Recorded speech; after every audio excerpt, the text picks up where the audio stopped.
Urban Cultivation, starting my immortal path from key refining level 1. Hello again, dear adventurers of the multiverse. Thanks for joining us once more on this epic journey. Remember, this story is pure science fiction from our wild imagination, so don't go trying to summon dragons in your backyard. The rights of this amazing novel belong entirely to its original author, we are only the narrators. Do you want more adventures? Show some love to our YouTube channel with a subscription and a like, and if you want exclusive content, our Patreon is waiting for you with open arms. Chapter 76. You're going to piss me off to death. Bang! Bang! Nalanzu had just appeared, and with 2 palm strikes, he knocked Zhao Jiping and Song Kangming back, sending them spewing blood. Nah! Nalanzu, Zhao Jiping's face suddenly changed drastically upon seeing the newcomer's appearance, terrified. Song Kangming was similarly struck, barely daring to breathe, lying on the ground in utter terror. The white-haired Su Qianqian, the hunched Nalanzu, these were the renowned martial arts masters. Grandpa, Nalanyu was overjoyed to see Nalanzu, and said weakly, "You showed up just in time, how come you are here? I have been protecting you secretly to prevent Liu Fengqian from coming back and killing you," Nalanzu responded, then turned to stare at Nalanyi, puzzled. "Grandson, what's the matter with you? Where is your strength? Why didn't you use it just now?" Nalanyi hesitated, then explained, "I don't want to reveal my strength, okay? Don't say these high-sounding words. There is no one here. Even if you kill these 2 people, you will not expose yourself. If you can really mobilize that power, how could you let them torture you like this?" As he said, Nalanzu pointed at Nalanyi's pants and said lightly, "Besides, your pants are wet, obviously you are really scared. Tell me, what happened, Grandpa?" Nalanyi hesitated for a moment, knowing he could no longer hide the truth.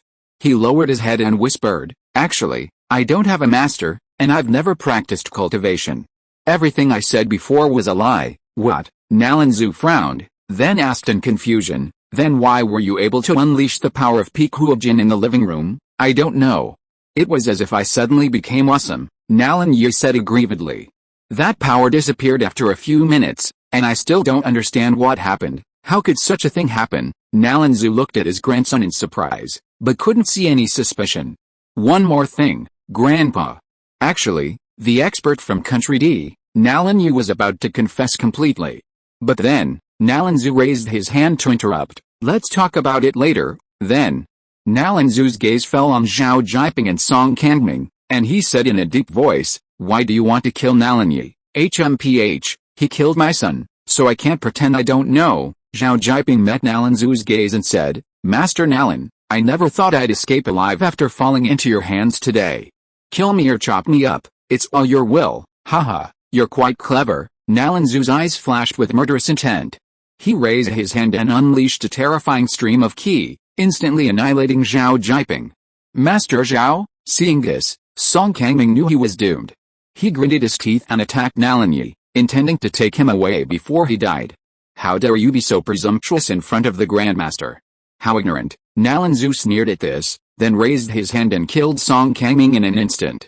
And just like that, the revengeful duo collapsed in a pool of blood, dead. "Nalanyi, go home and tell me." Nalanzu then carried the gravely injured Nalanyi back to the Nalan family estate. Afterwards, Nalanzu took out a bottle of golden medicine and applied it to his grandson, quickly soothing Nalanyi's injuries. "Grandson, what were you trying to say?" Nalanzu inquired. "Grandpa, I actually didn't go to the woods on East Mountain last night. Someone pretended to be me. I didn't do any of that," Nalanyi confessed bluntly. "You didn't do it?" Nalanzu paused, his withered face filled with surprise. He gritted his teeth and said, "Then why did you admit it in front of Guo Ren and Liu Fengqian?" I was forced to do it. Young Master Su beat me so badly, and then I appeared in front of you with a red lotus blade. I can't explain it clearly." "You?" Nalanzu demanded coldly. "Speaking of the red lotus blade, how did you get it?" "I picked it up on the side of the road," Nalanyu whispered. "I picked it up, didn't you say you snatched it from Guo Ren?" "I think it's embarrassing to say I picked it up, so I want to show off a little." "So, it's embarrassing." Nalanzu gritted his teeth, and after calming down, he asked, "So, you really don't have a master?" "Yes, I made up all those stories about learning martial arts at the age of 8. "Nalanyi, you're going to piss me off to death," Nalanzu said with a dark face. Since they were all lies, Why didn't you explain it to me after Guo Ren and Liu Fengqin left? I saw that you thought I was a martial arts master and were very happy. I didn't want to discourage you. I wanted you to continue to be happy, Nalan Yi said angrily. Happy? Happy, your uncle, Nalan Zhu cursed, and then asked, what's the matter with the two people in the nightclub? Why did they want to kill you? I don't know. I guess the person pretending to be me said something to them, Nalan Yi analyzed. You mean someone impersonated you, went to the East Mountain Forest, killed the D-country expert, snatched the red lotus blade from Zhang Chenggyang, and then threw the blame on you, Nalan Zhu concluded. Yes, Nalan Yi nodded. That's right, Grandpa. I feel like there's a big hand behind this. I see, Nalan Zhu nodded, then glared at Nalan Yi, angrily saying, you're really stupid. You jump into the trap set by others. Nalan Yi stood aside, head lowered, not daring to meet his grandfather's gaze. Forget it, you've fallen into a trap. Someone wants to plot against you, and you can't hide. Nalan Zhu retracted his gaze, and asked seriously, so you are just an ordinary person, then why were you able to burst out with the power of the peak of Huijin before? Nalan Yi said with a confused look on his face, I really don't know about this, but Grandpa, I felt that the power in my body was real, and I was really strong for those few minutes. I saw it. You were able to fight Zhang Chenggyang hard. It was indeed not fake, but why did the power disappear again? Nalan Zhu frowned slightly, thinking about it seriously, and suddenly an idea flashed through his mind, and he said in surprise, could it be that you have a special physique? And in critical moments the Ren and Du meridians in your body will be opened, and after the crisis, the Ren and Du meridians will automatically close, so you will change from an ordinary person to a martial arts master, and then turn back into an ordinary person. This. Grandpa, is there such a physique in the world? Nalan Yi asked doubtfully, and was faintly excited. Nalan Zhu nodded and said, yes, there are many things in the world. Then, Grandpa, how can I open up my Ren and Du meridians again? I want to become a master, Nalan Yi asked excitedly. Hearing this, Nalan Zhu was silent for a few seconds, then said seriously, you were able to burst out earlier because Su Yang slapped you. Perhaps slapping can stimulate your Ren and Du meridians. How about I find an ordinary person and give you a few slaps to try? Okay, Nalan Yi didn't refuse, and excitedly accepted. Then, Nalan Zhu called over an ordinary servant and ordered him to slap Nalan Yi. Don't stop, hit me harder, young Master Su is using much more strength than you, don't just hit my right cheek, hit my left cheek a few times too, young Master Su didn't hit just one side, that won't do. Your strength is uneven. It's not as comfortable as young Master Su's. You have to hit me in the face with your whole hand, not just your fingers, but also keep your palm close to my face. Nalan Yi excitedly instructed his men to slap him, and he was so happy to be beaten for the first time. Could Chapter 77 be related to Su Yang? Nalan Yi endured the slaps all day, yet he still couldn't unleash the peak power of Huijin. Is it that other people's attacks are useless, and only Su Yang's will work? Nalan Yi, his cheeks swollen, mumbled. Nalan Zhu remained silent, his face gloomy, his mind swollen as he pondered the entire matter. After a moment, Nalan Zhu said lightly, from the beginning, this was a trap. The purpose was to frame the Nalan family and drag you into the water. It's really strange. Who is the person behind the scenes and why did he do this? Nalan Zhu couldn't help but guess. First of all, this person is very strong, at least a half-step master. Only in this way can he easily wipe out Ling Hu from Country D. Secondly, this person is proficient in disguise, and his disguise skills are very superb.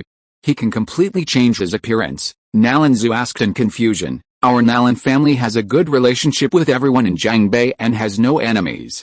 What's more, there is no one in Jiangbei with such a superb disguise. This makes it difficult. Who is behind this? Nalan Yi was stunned.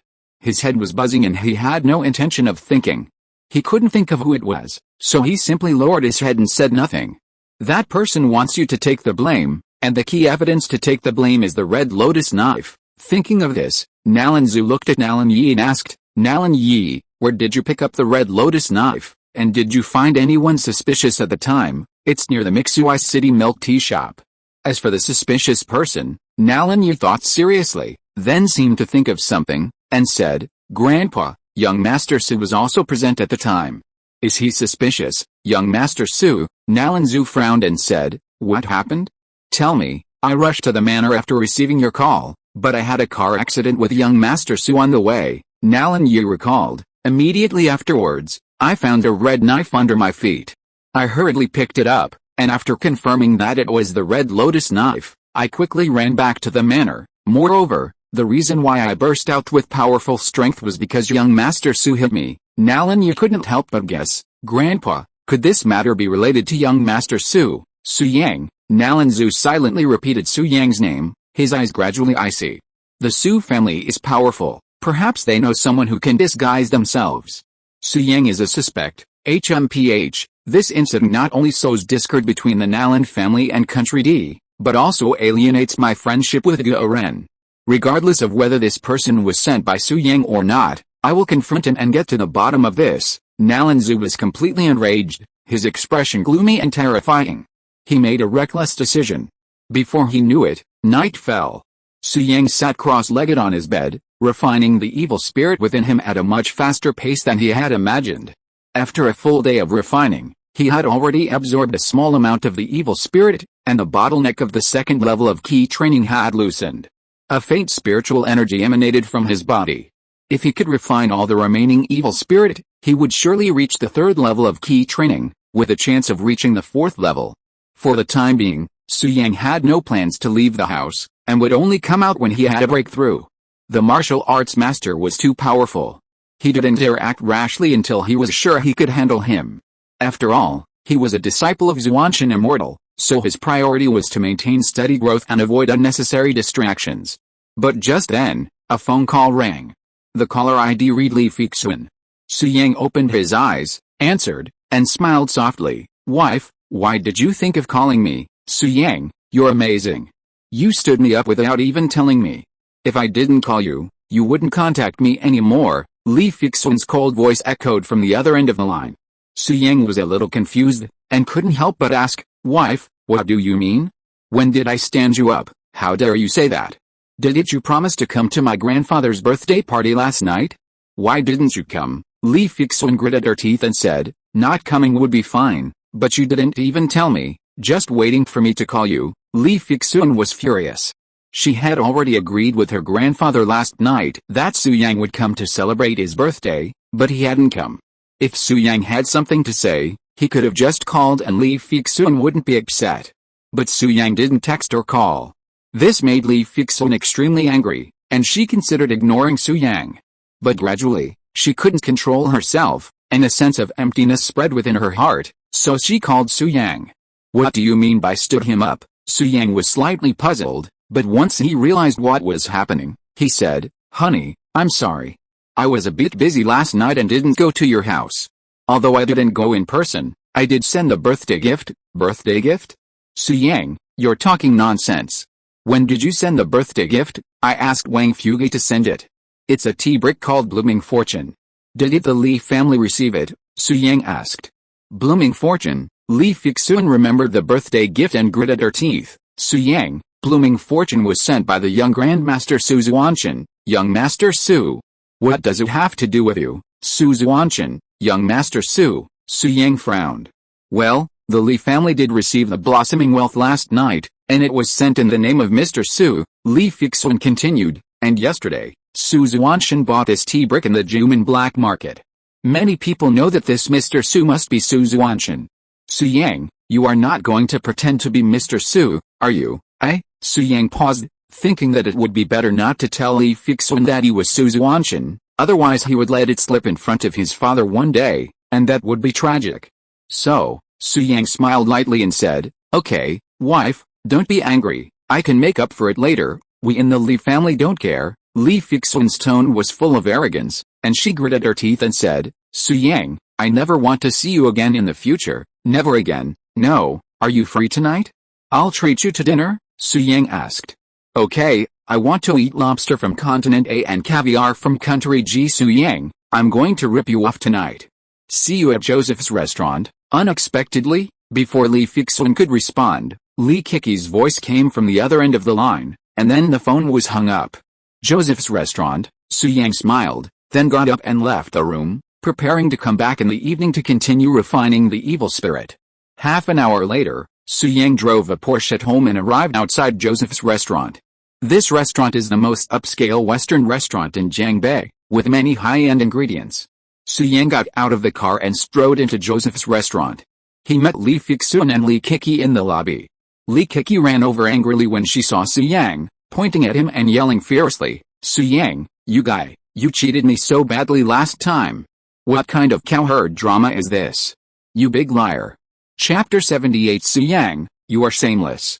In the past, Su Yang would have run away in terror at the sight of Li Kiki's aggressive demeanor. But now, Su Yang simply smiled and said, "Li Kiki, you came here on your own that day. What does it have to do with me? You. Li Kiki's face paled with anger. Despite her cute exterior, she possessed a fiery temper. She rolled up her sleeves and prepared to strike Su Yang. "Okay, Kiki, stop messing around," Li Fixun, standing nearby, said gracefully. Li Kiki, obedient to her sister, abandoned the idea of lecturing Su Yang. "Su Yang, what is this gigolo Kiki is talking about? How did you offend her to make her so angry?" Li Fixun asked curiously.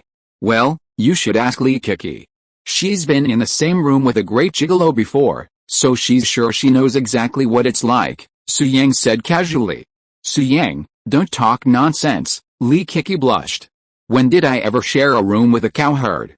That day, I easily took him down. Ah, so you're so formidable. Even the cowherd is no match for you. I thought you were going to fight for days and nights," Su Yang said with a meaningful smile. This Li Kiki always picked on him, and now that he had the chance to play a trick on her, Su Yang wouldn't let it go.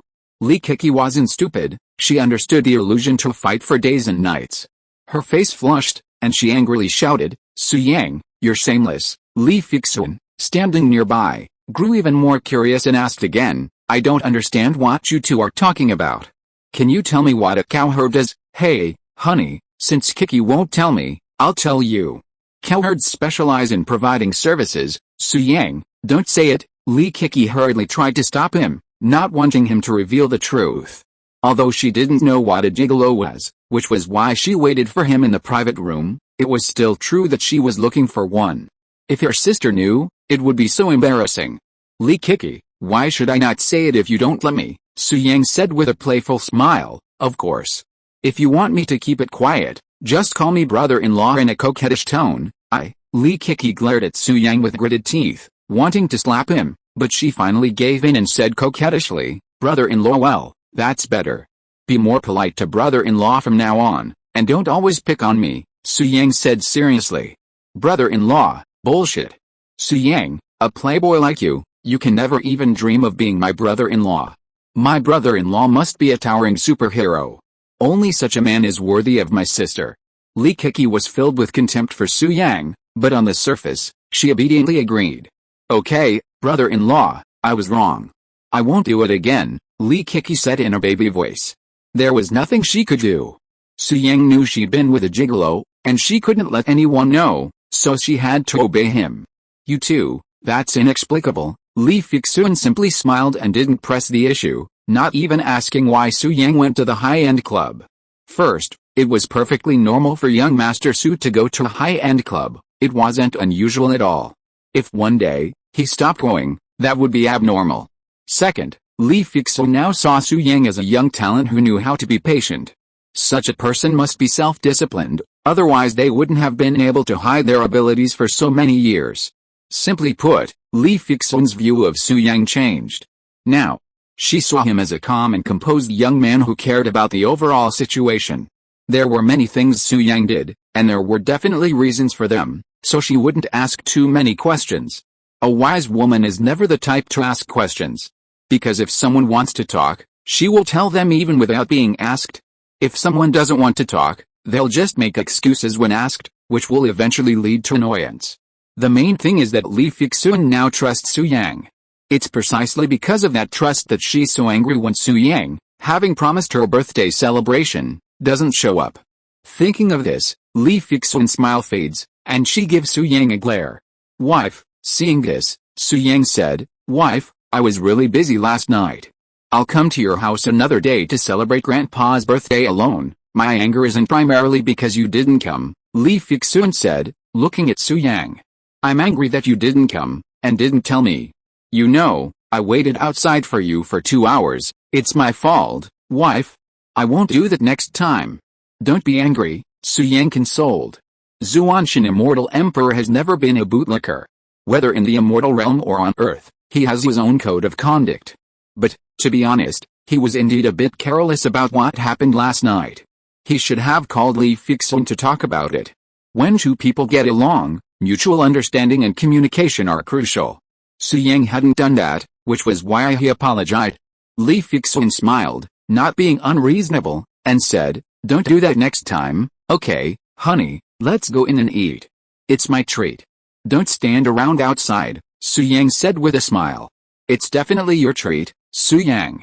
I'm telling you, I'm going to rip you off tonight," Li Kiki, standing next to him, preemptively said. "I'll take the order later." "Xuantian, get ready, haha, fine, whatever you want. Let's go," Xuantian smiled. It was just a meal, but he could handle it. Then, the three of them walked into Joseph's restaurant, and Li Kiki opted for the most luxurious private room. The room, a blend of Eastern and Western styles, was filled with the exquisite fragrance of premium sandalwood upon entering. There was also a musical performance, a delightful experience. Not counting the food and drinks, the room alone would cost 100,000 yuan for one night. Li Kiki was still furious with Xuantian. She hadn't been polite with him when ordering whatever was expensive. Steak from country F, ham from country X, lobster from country A, the whole table was filled, worth over 200,000. That's about it. After ordering, Li Kiki closed the menu, gave Xuantian a provocative look, then fixed her gaze on the waiter. "Open another bottle of 76 Red. Remember, it has to be 76, the one you sell for 800,000 a bottle. I love it. Others burn my throat." "Okay, wait a moment," the waiter, who obviously knew Li Kiki, responded and went down to prepare it. "Kiki, you're going too far.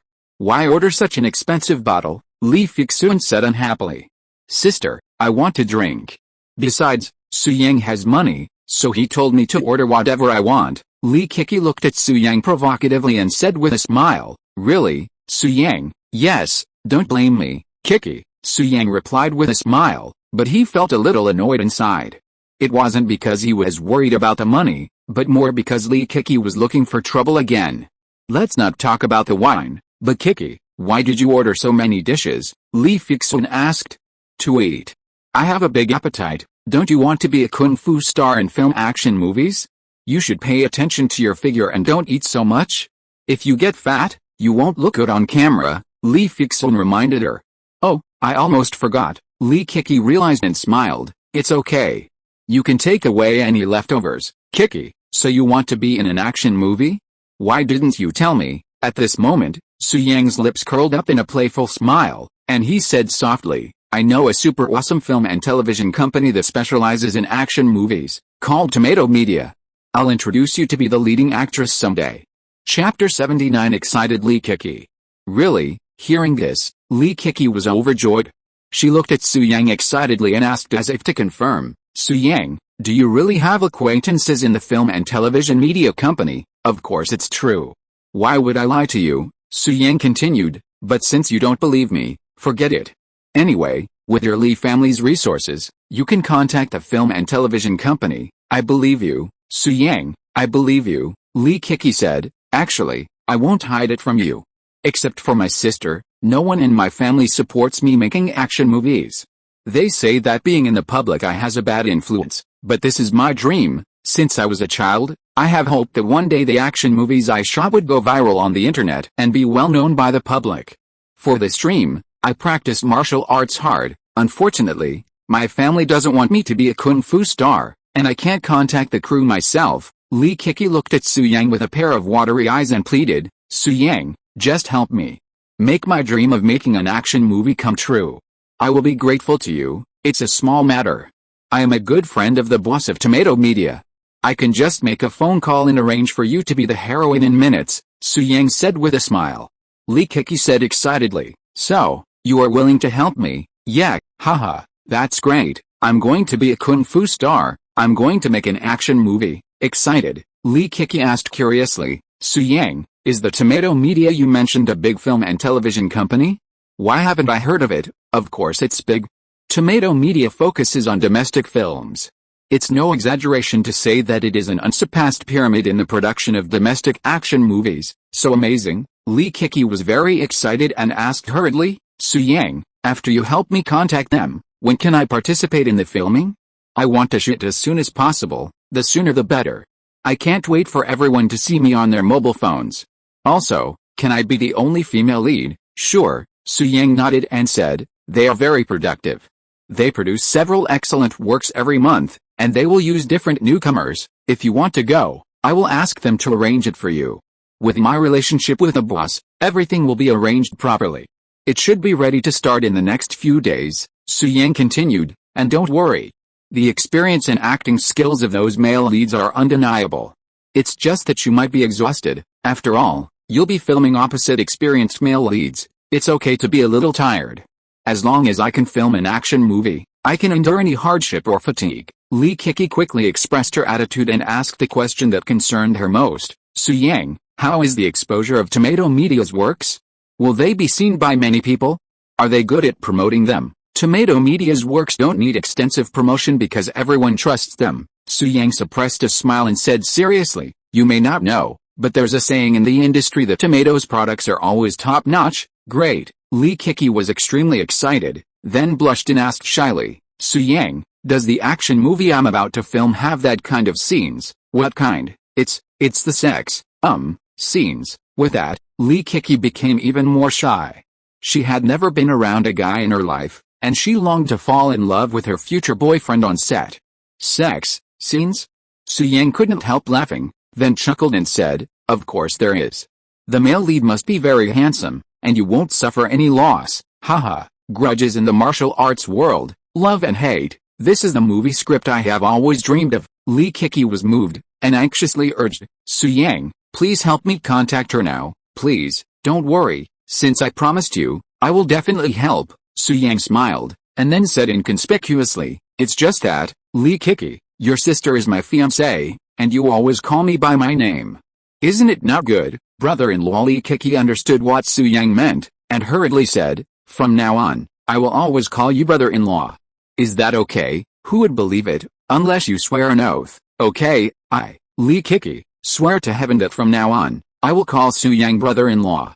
If you can't do it, let me. Lee Kiki gritted her teeth and steeled herself, saying, if I can't do it, I'll get hit by a car, drink cold water and get stuck in my teeth, and eat instant noodles without seasoning. Okay, call me brother-in-law first. Brother-in-law, yes. Suyang let out a smug smile, then said, let's eat first. I'll make arrangements for you. Yes, thank you, brother-in-law. Lee Kiki agreed excitedly. At this moment, Lee Fixun suddenly spoke up. Suyang, you speak so highly of Tomato Media. Can I film an action movie with Kiki? I don't know martial arts, so I can't perform the difficult moves, but I can be a supporting actress, even just a bit of a cameo. Huh?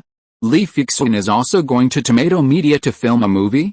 Suyang was slightly confused, but once he realized what was happening, he coughed dryly to mask his embarrassment. Ahem, honey, don't dwell on it. Let's eat. Suyang quickly changed the subject. The three of them then enjoyed dinner together. While the food at Joseph's restaurant was pricey, it was absolutely first-rate. However, despite his first-rate cooking skills, the ingredients were mediocre and naturally failed to meet the liking of the Xuantian Immortal Emperor, so they had to make do with what they had. Soon, the three of them finished their meal, and Suyang suggested taking Lee Fixun out for a walk. Previously, Lee Kiki would have definitely stopped them, but now that she needed Suyang's help, she didn't. After Suyang and Lee Fixun left, Lee Kiki was left alone in the private room. Excitedly, she pulled out her phone, called her bestie, and said with a happy smile, Tong Tuong, I have good news for you. I'm going to Tomato Media to shoot an action movie soon. Haha, come on and congratulate me. Chapter 88. True man is born between heaven and earth.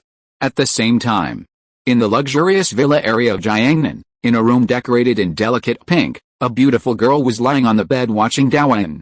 She had a student-style short inward curling hair, delicate and beautiful facial features, fair skin, and a face full of collagen. The short-haired girl was Zhou Yutong, a senior in high school, and Lee Kiki's best friend. Zhou Yutong had no other hobbies, but she particularly liked BL novels. She was a typical little rotten girl, pure on the surface but dirty on the inside. She read a wide range of driving jokes in short movies. At this moment, Jo Yutong was shocked when she heard that Lee Kiki was going to Tomato Media to shoot an action movie, and she sat up from the bed.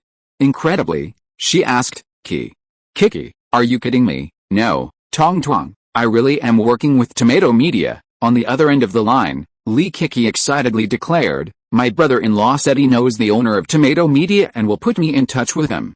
They'll get me in on the shoot as soon as possible, and they'll even cast me as the leading actress. Ha, Tong, you'll be able to see me on your phone soon. Kiki, why did you make this decision so suddenly? It's so sudden. Have you thought it through? Jo Yutong was incredulous. Of course I have. You know, my biggest dream is to make an action movie. Lee Kiki smiled happily. Now that I have the opportunity, I'm definitely not going to let it go. My brother-in-law also said he's going to arrange a script for me with multiple male leads. Maybe I can even find a boyfriend. Tomato Media, multiple male leads. Jo Yutong was speechless upon hearing this, unsure what to say. What's wrong, Tong? Lee Kiki noticed her best friend's annoyance and asked curiously. No, nothing, Jo Yutong responded, then sighed. Kiki, I really didn't expect you to collaborate with Tomato Media on a Chinese film. Does your family know? Do they agree with you going? My parents don't know. Only my sister knows. They definitely don't agree with me. They say it's bad for me to be in the spotlight, Lee Kiki said truthfully. It definitely would. Jo Yutong knew what Tomato Media was primarily focused on, so she continued, Kiki, didn't your sister try to stop you? No, she wanted to join me, Lee Kiki said with a smile. Jo Yutong paused for a moment, then slowly said, you two sisters are really progressive. You actually want to make an action movie together, Tong, what are you talking about? What does this have to do with progressive thinking? Lee Kiki asked, puzzled. Jo Yutong was almost speechless. After a pause of a few seconds, she said, Kiki, have you been stimulated recently? Why do you want to make that kind of movie? What kind of movie? I am getting more and more confused. Lee Kiki looked bewildered, and then said, Kiki, just say what you want to say. Don't beat around the bush, Kiki, don't be angry. I just think you are still young and should ruin yourself by making those dirty and filthy little movies, Jo Yutong continued. Although I like to watch that kind of little movie and often watch it secretly alone, I don't want my best friend to be the heroine. I will feel bad if I do that. Kiki, do you understand what I mean? Lee Kiki paused, then reacted, blushing and gritting her teeth, saying, Tong, don't talk nonsense. Who said I want to make that kind of yellow movie? You said it yourself, Jo Yutong responded. Didn't you say you were going to collaborate with Tomato Media on an action film? Tomato Media's action films are those little movies I was talking about. They're mainly photo albums and action films. They're big screen and have exciting plots. I've been following them for a long time. Lee Kiki was stunned when she heard this, frozen in place. Hey, Kiki, if you want to film, go ahead. You're an adult. No one can interfere with your freedom. Every profession has its own top talent, Jo Yutong sighed, then encouraged. You must work hard and strive to produce something that will impress everyone. I'll be waiting for updates and look forward to your performance in the film. Lee Kiki reacted, her face flushing instantly. She angrily said, Damn it, Su Yang. How dare you tease me? I'm not done with you, Kiki. What's wrong? Jo Yutong asked, puzzled. Twang, I was tricked by Su Yang. I didn't know Tomato Media made those kind of action movies. Lee Kiki's face flushed as she told Jo Yutong everything.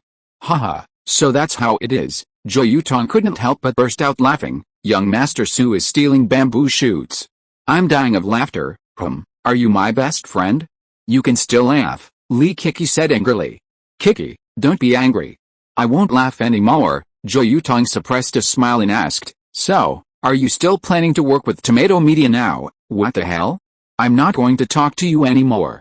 I have to get my revenge. I'm hanging up now.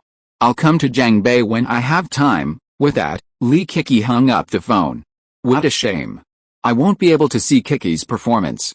It's exciting just thinking about having more male leads. Jo Yutong felt a moment of disappointment when she heard that Lee Kiki would not be working with Tomato Media. The lights were just coming on, illuminating the colorful city. At this moment, Su Yang and Li Fixun were strolling together, shoulder to shoulder, their figures gradually lengthening under the streetlights. The time was perfect, the breeze was gentle, and everything was perfectly arranged. Su Yang, what are your plans for the future? Li Fixun suddenly asked. Yes, I do. Su Yang smiled softly. My most recent plan is to marry you home as soon as possible. Hearing this, Li Fixun's beautiful face instantly heated up, and she said shyly, you wish. You have a bad record. I don't want to marry you, forget it, I'll marry someone else, Su Yang said with a smile. You? Li Fixun rolled her eyes at Su Yang angrily, gritting her teeth and saying, Su Yang, can't you just say a few nice words to me? Maybe I'll change my mind. Impossible. Unexpectedly, Su Yang said passionately, a real man is born between heaven and earth. How can he be content to be a lapdog? You haven't even married me yet, and you want me to please you. Impossible, not in this life. Unless you marry me and become my wife, then everything will be easy. Pleasing other women is called lapdog, but being affectionate with your own wife is called romance. As they were talking, the two happened to pass by a streetlight. Su Yang grabbed Li Fixun's arm and used the pole to force her against the wall. Then he said seriously, woman, I'm giving you a chance now. Will you be my wife? Chapter 81 Clothes are worn for outsiders to see. Moonlight. Streetlights. A gentle breeze. The scene was a dreamlike beauty. Li Fixun was stunned, her beautiful eyes fixed on Su Yang. A fluttering deer fluttered in her heart, and her beautiful face flushed bright red. For years, everyone knew she was young Master Su's fiancée, and only a few men dared approach her. But Li Fixun disliked those men, finding them hypocritical. At first, Li Fixun had a fondness for young Master Su. Back then, he was a refined and gentle man. However, after his mother's death 5 years ago, something happened to him, and he became known as a frivolous, unlearned dandy. Li Fixun was furious, and every time she heard of his absurd behavior, she would grit her teeth in anger. This showed that she cared about him, otherwise, he would never have affected her emotions. Although she had once loved him, his mistakes were so numerous that Li Fixun gradually began to hate him. However, 2 days ago, she had already learned the truth. It turned out that many of the things that young Master Su did were calculated by others. More importantly, young Master Su was not a waste. He just endured it all these years. Therefore, Li Fixun's good impression of Su Yang revived, and she even admired Su Yang more. At this moment, looking at the face in front of her, Li Fixun's heartbeat accelerated, and the hormones of love were rapidly secreted. After a pause, she struggled and whispered, let me think about it. Let go first. You pulled my clothes. Su Yang only then realized that his movement was too large, and he had torn off half of the clothes on Li Fixun's shoulders. What's there to be afraid of? Su Yang looked at Li Fixun and said seriously, clothes are for others to see. You're my wife. It's okay for you to go naked in front of me, don't talk nonsense. Who would want to be naked in front of you? Li Fixun struggled away from Su Yang, her face flushed. She stood aside and said shyly, if you do that again, I'll ignore you, haha. Okay, I won't joke with you anymore, Su Yang said with a smile. He always found Li Fixun's shyness particularly amusing. The two of them walked along the street for a long time, until Li Fixun felt tired and ended the walk. Then, Su Yang and Li Fixun came to the pavilion in the park and sat down to enjoy the night view. Su Yang, it's getting late. I need to go home, Li Fixun said. Okay, Su Yang nodded and was about to offer to walk Li Fixun home. But then he suddenly noticed a cold gaze, secretly observing him and Li Fixun. Huh? Who is it? Su Yang's brow furrowed slightly, then he perked up, alertly watching his surroundings. The person in the shadows possessed unfathomable strength, their aura even more terrifying, definitely surpassing the level of Huijin. Furthermore, there was something familiar about that person's aura, he definitely recognized him. After a moment's contemplation, Su Yang instantly realized what was happening. Nalan Zhu. The person hiding in the shadows was a grandmaster, Nalan Zhu. Su Yang, what's wrong? Li Fixun asked, noticing his solemn expression. It's okay, my dear. You should rest for a while. Su Yang smiled and began to channel a stream of spiritual energy into Li Fixun's body. Li Fixun was about to say something, but before she could finish, she felt dizzy and quickly fell asleep. This stream of spiritual energy wouldn't harm her in any way. Besides allowing her to sleep soundly, it also nourished her body, surpassing even the most potent tonic. Su Yang first supported Li Fixun, gently placing her on a bench, then said in a deep voice, "Master Nalan, stop hiding. Come out." Suddenly, a figure appeared at the scene. Stooped, his face crisscrossed with wrinkles, it was Nalan Zhu. Nalan Zhu stared at Su Yang, surprised. "You could sense my presence." Su Yang didn't respond, instead saying calmly, "Master Nalan, what are you trying to do by following me so late at night?" "Young Master Su, I'm here to clarify something." Nalan Zhu cut to the chase, his face as sullen as water, and went straight to the point. "Nalan Yu was framed last night. Does your Su family have anything to do with it? Did he notice it so quickly?" Su Yang smiled, unconcerned, believing Nalan Zhu would eventually learn the truth. However, Nalan Yu had already admitted it himself. Country D and Guoran wouldn't believe the Nalan family's explanation, so Nalan Zhu, knowing Nalan Yu had taken the blame, didn't care. He remained unable to resolve his conflict with the two factions. "What do you mean by frame up?" "I don't understand." Su Yang feigned ignorance. "Haha, young Master Su, I advise you to tell me everything you know and don't force me to take action," Nalan Zhu threatened coldly, "otherwise, you will not be able to bear the consequences." "Master Nalan, what do you mean by this? Are you going to attack me?" Su Yang said calmly, "Aren't you afraid that my grandfather will know about this? Since I'm here, I must have made plans." "Young Master Su, there are not many people here.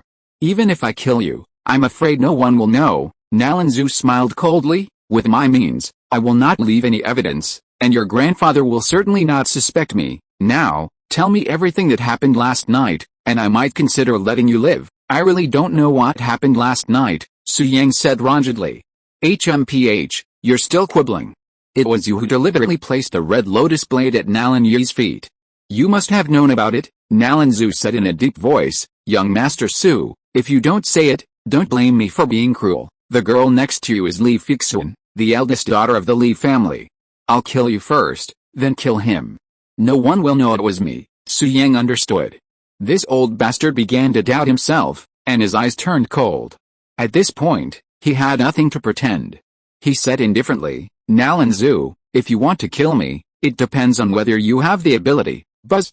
As the voice fell, Su Yang exuded a terrifying aura that instantly swept the entire audience. "You're an ancient martial artist." Nalan Zhu was startled. He examined Su Yang intently and exclaimed in horror, "This aura is at least that of a half-step master. Young Master Su, I didn't realize you were so well hidden. You even fooled me. Stop talking nonsense and attack." Su Yang didn't hesitate. He wanted to test his strength against a martial arts master. So, Su Yang condensed a water ball and launched the attack. Ki transforming into the 5 elements, so proficient. "You must be a master." Nalan Zhu was shocked. He hurriedly attacked, shattering the water ball. He muttered, "No, your ki isn't as strong as a master's. You're clearly not a true master, yet you can circulate it so freely." "Su Yang, what realm are you at?" "Spiritual ki is much stronger than ki." However, Su Yang has only just begun his cultivation journey, at the 2nd level of ki training. But Nalan Zhu has practiced for decades and is well known in the ancient martial arts world as a martial arts master. While Su Yang's spiritual energy couldn't match Nalan Zhu's at the moment, that didn't mean his spiritual energy was weak. One had just entered the martial arts realm, while the other had practiced for decades. There was no comparison. At this moment, hearing Nalan Zhu's question, Su Yang didn't explain, but instead leaped forward. Seeing this, Nalan Zhu, unwilling to be outdone, took the initiative to meet him. The two fought for 5 or 6 minutes, ultimately defeating Su Yang, who was sent flying by Nalan Zhu with a single palm strike. "Sure enough, I'm still no match for a martial arts master." Su Yang steadied his steps, wiped the blood from the corner of his mouth, and quickly disappeared into the night, holding Li Fixun. Now, he wanted to find a place to quickly refine the evil spirit within him. Then, he was confident he could annihilate Nalan Zhu. This child must not be left alive, or there will be endless trouble. Nalan Zhu stared at Su Yang's back, his face dark and gloomy, and quickly gave chase. If you are listening to this novel on a channel other than Fanfic World, it means it was downloaded and re-uploaded without effort. We warmly invite you to visit our channel, Fanfic World. There you will find the original version of this story and many other novels of various genres. We look forward to seeing you dive into a world of incredible novels. Chapter 82 Li Chunfin. Tonight, Nalan Zhu was deeply shocked. He hadn't expected the dandy young master, Su Yang, to conceal his true strength, and to be so formidable. The Su family already had a daughter, Su Jingguo. If the eldest son grew up, Zhang Bei would belong to the Su family for the next 100 years, and the Nalan family would undoubtedly be utterly suppressed. Of course, most importantly, Nalan Zu had already revealed his murderous intent towards Su Yang. If he didn't completely eliminate him, Su Qianqan would likely descend upon the Nalan family tonight, even before the end. Thinking of Su Qianqan, with his buzzed white hair, Nalan Zu shuddered. Although both were martial arts masters, he held a deep fear of Su Qianqan. Otherwise, how could he have allowed the Su family to become the preeminent family in Jiangbei?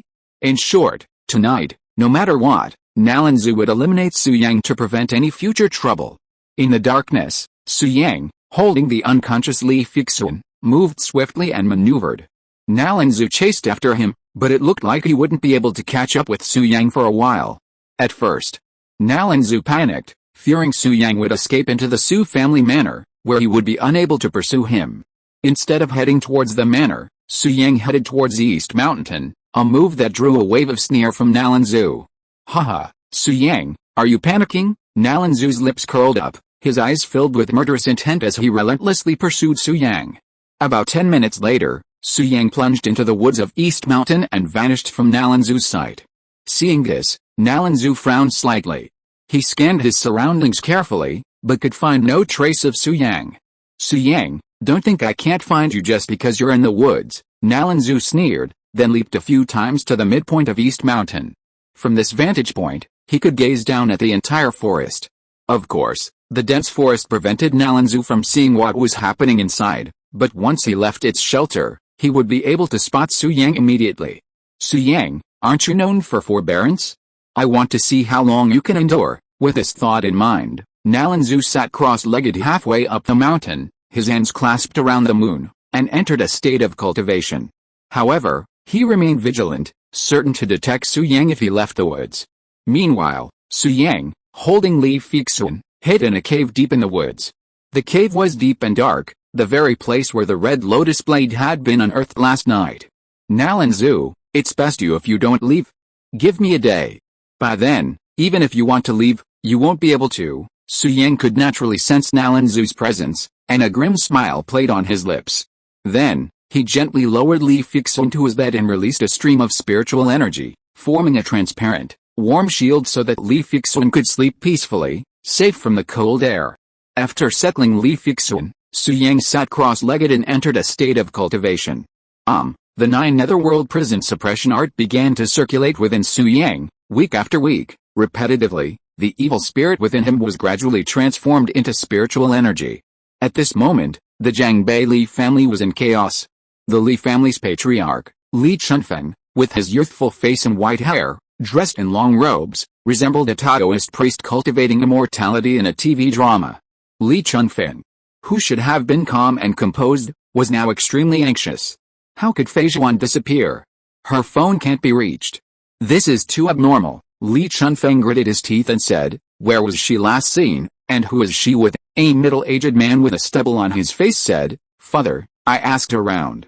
Kiki said that Fei Zhuan went out for a walk with young Master Su. Walked? Li Chunfeng frowned and said, what do you mean? It means taking a walk. The middle-aged man with stubble continued, Kiki was originally having dinner with him, but after dinner, young Master Su suggested taking Fei Zhuan for a walk, and then the two of them left.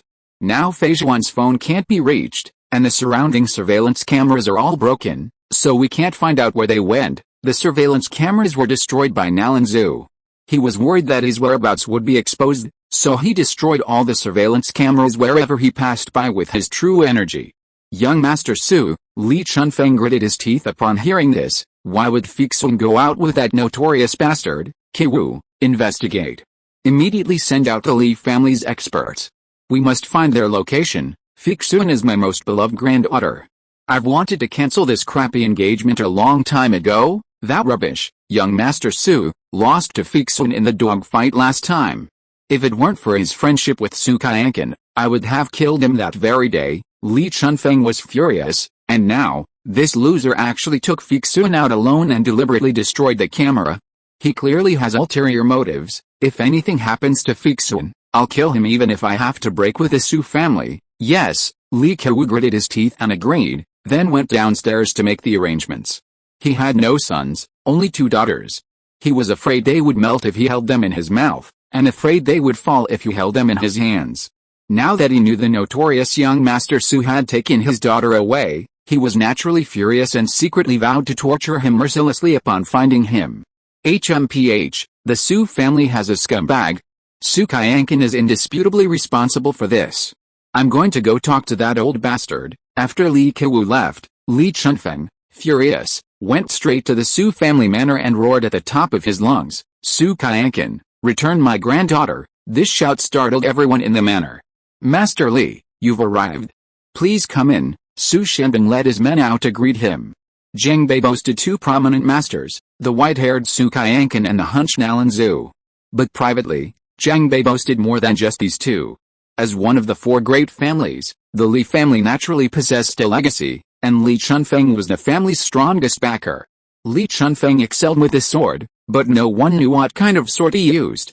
A saying spread among Zheng Bei's masters, with the exception of a few rare individuals, anyone who had seen Li Chunfeng wield a sword was already dead. To put it simply, Li Chunfeng's strength is not weaker than Su Qianqan and Nalan Zhu, but he likes to keep a low profile, so many people don't know his legend. Over time, the 3 words Li Chunfeng have been forgotten by the world. But Su Shenbing knew how powerful Li Chunfeng was, so he didn't dare to neglect him. "Get out of here." Li Chunfeng just glanced at Su Shenbing, then said in a deep voice, "Let Su Qianqan come out to see me." Su Shenbing laughed awkwardly, not knowing what to do.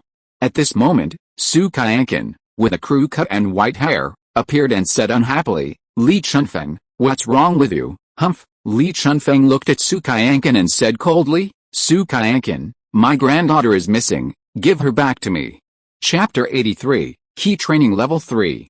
Are you suffering from Alzheimer's? If your granddaughter is missing, go find her. What does this have to do with our Su family? Su Qianqan frowned. Why not? My eldest granddaughter was abducted by your wonderful grandson. If you don't give me an explanation today, I'll never let you go, Li Chunfeng said angrily. My grandson? Are you saying Su Yang took Fei Zhuan? That's right. What's there to worry about?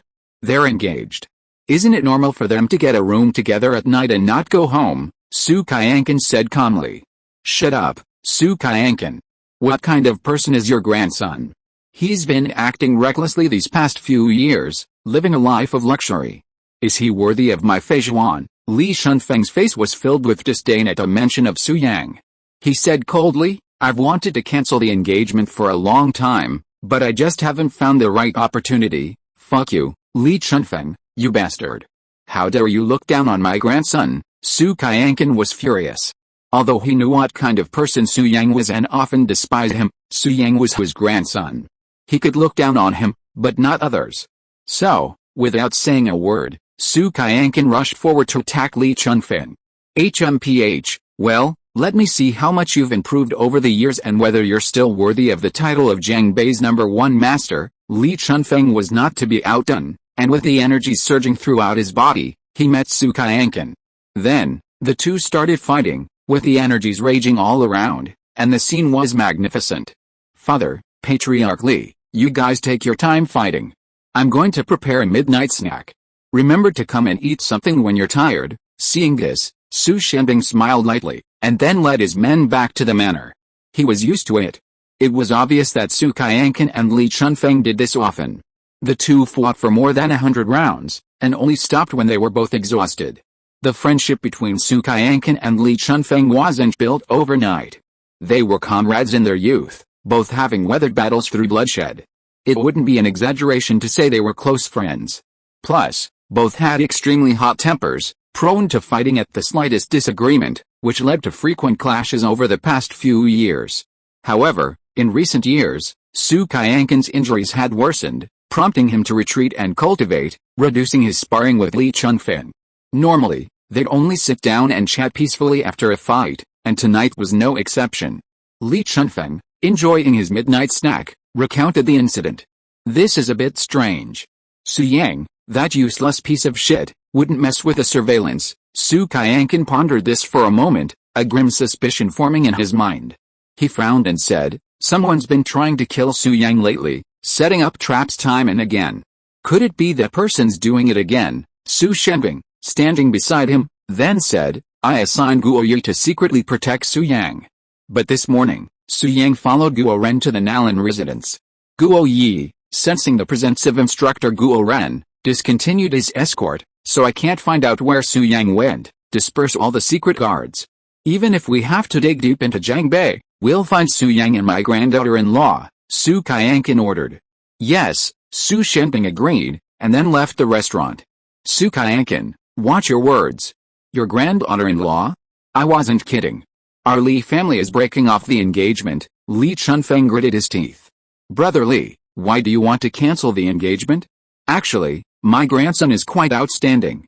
He has many advantages, such as..." Su Kaiankin stopped talking, because he thought for a long time and didn't know what advantages Su Yang had, so he said, "For example, my grandson has a nose, eyes, arms and legs. He is not disabled. Is this also an advantage?" Li Shunfeng's face darkened, and he said in a firm attitude, "Su Kaiankin, even if you say anything today, this engagement must be cancelled. There is no second possibility. Brother Li, how can we have a midnight snack without wine? I have several jars of century-old National Cellar hidden at home.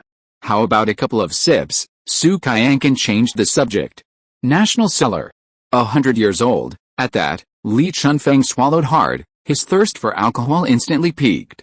You treasure the 100-year-old National Cellar, don't you? How dare you bring it out today, Brother Li, aren't you here? We're relatives, so of course good things should be shared with relatives, Su Kaiankin asked with a smile. "Isn't that right, relatives?" "Yes, yes, yes, my concubine Fixun is marrying Su Yang, so of course we're relatives." "Brother Su, quickly bring out the 100-year-old National Cellar," Li Chunfeng urged, having forgotten his previous attitude. "Okay, wait, I'll get drunk with you tonight. As for concubine Fixun, don't worry, she's got Su Yang to protect her, so nothing will happen," Su Kaiankin smiled. He knew Li Chunfeng's greatest hobby was drinking, and with just a few words, he had Li Chunfeng completely under his thumb. "Well, Su Yang has been a smart kid since he was a kid. I feel safe with him around. So, Brother Su, where's the wine?" Li Chunfeng asked impatiently. Su Kaiankin smiled and didn't want to keep Li Chunfeng in suspense anymore. He had someone deliver a jar of his treasured century-old National Cellar, weighing a full 10 kilograms. Then, Su Kaiankin arranged for a few people to drink with Li Chunfeng. He himself didn't drink too much and left the bar midway. "Father," Su Shenbing was waiting outside. After seeing Su Kaiankin, he couldn't help but ask, "Su Yang is missing. He may have met with an accident. How come you still have the mind to drink? What bullshit about disappearance? That kid probably coveted Li Fixun's beauty and took Li Fixun to a hotel." Su Kaiankin was not worried at all, and continued, "In Jiangbei, there is almost no one who dares to make a move on Su Yang. The one who set up a trap to kill Su Yang is just that ungrateful Su Jinghan. Now that Su Jinghan has rolled out of Jiangbei and is nowhere to be found, who in the entire Jiangbei would make a move on Su Yang?" Su Kaiankin continued, "The reason I said that just now was just to appease Li Chunfeng. The last thing that guy wants to see is the cabbages he raised being eaten by pigs. However, he should have guessed it. He's just angry, so he came to the Su family to make trouble." Su Kaiankin smiled, but he was willing to stay and drink, so he must have accepted this matter. "Shenbing, go have a few drinks with him and get him down. This old brat dares to cause trouble at the Su family's house. He must be made to leave in a dreadful state." Finally, Su Kaiankin reminded him, "By the way, while he's drunk, replace the century-old National Cellar with ordinary wine. Don't waste my fine wine. I need to save it for my good brother Su Xuantian." "Yes," Su Shenbing agreed, then asked, "Father, what kind of wine would be suitable?" "A few yuan a pound of loose liquor will do. If you have alcohol at home, you can mix it up. The more miserable he wakes up the next day, the better. Let's see if he dares to cause trouble again," Su Kaiankin said seriously. "That, okay." Su Shenbing was at a loss for words, but he still did as Su Kaiankin instructed. Time flew by, and before he knew it, it was already the next night. It was also at this time that Su Yang finally refined all the evil energy within his body, and his realm reached a new level. "I finally reached the third level of key training. Now I'm confident that Nalanzu is definitely not my opponent. Chapter 84 Killing Nalanzu. Key Training Level 3. At this level, Su Yang's spiritual energy experienced a qualitative leap. His water ball technique could even transform into a water blade, its power unparalleled. Su Yang had previously clashed with Nalanzu and knew his opponent's strength was, at most, 20% to 30% stronger than his own. But now, Su Yang's combat power had more than doubled, allowing him to easily defeat Nalanzu. That old bastard Nalanzu refuses to leave. It seems he's deeply intent on killing me, but unfortunately, I now have the strength to defeat him. Sensing Nalanzu's presence, Su Yang smiled slightly. Turning to look at Li Fixun beside him, he chuckled softly. Time flies when I'm training. 24 hours have flown by in the blink of an eye. I'm lucky I injected spiritual energy into my wife beforehand, otherwise her body wouldn't be able to handle it. Calculating the time, my wife's almost awake, and Nalanzu's still out there. I need to make a quick fight. With this thought in mind, Su Yang stood up, the smile fading, replaced by a sullen look. Then, he strode out of the cave, appeared in the woods with a dignified manner, and shouted loudly, Nalanzu, come out and die, Shasha. Then, the sound of feet stomping on branches could be heard from all around, and the next moment Nalanzu appeared in front of Su Yang.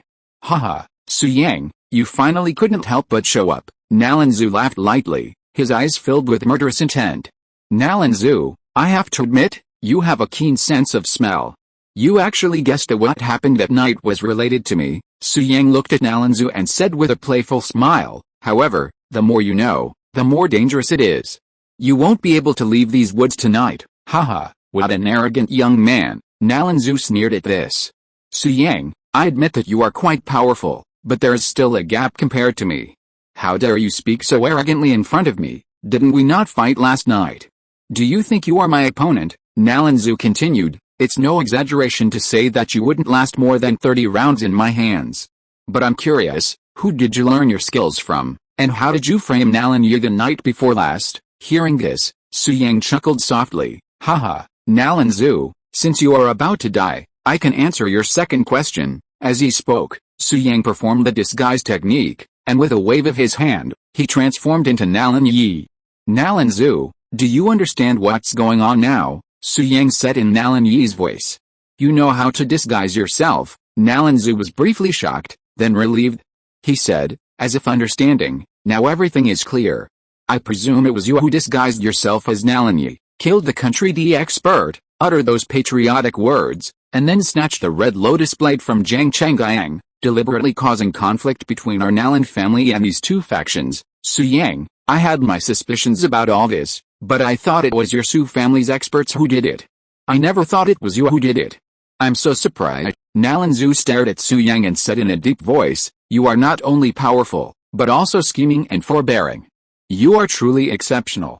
I cannot let you go. Now, you can die. Without hesitation, Nalanzu charged at Su Yang. You are the one who deserves death. Su Yang's lips curled upward, and he immediately channeled his spiritual energy to meet the attack. Although Su Yang had only just reached the third level of key training, and was just beginning his journey on the path to immortal cultivation, due to the differences between immortal cultivation and ancient martial arts, spiritual energy completely overwhelmed true ki. Therefore, even a master of ancient martial arts couldn't match Su Yang's current strength. After just a few rounds, Nalanzu was already at a disadvantage, his heart filled with shock. This is impossible. Last night, he was no match for me. I beat him back step by step. It's only been a day and a night. How could his strength have improved so rapidly? Nalanzu grew increasingly frightened as the fight continued, and he gradually began to think of retreating, leaping to escape the woods. It's too late to leave now. Stay here. Su Yang's face was as gloomy as water. He formed a seal with his 10 fingers, and spiritual energy rapidly gathered at his fingertips.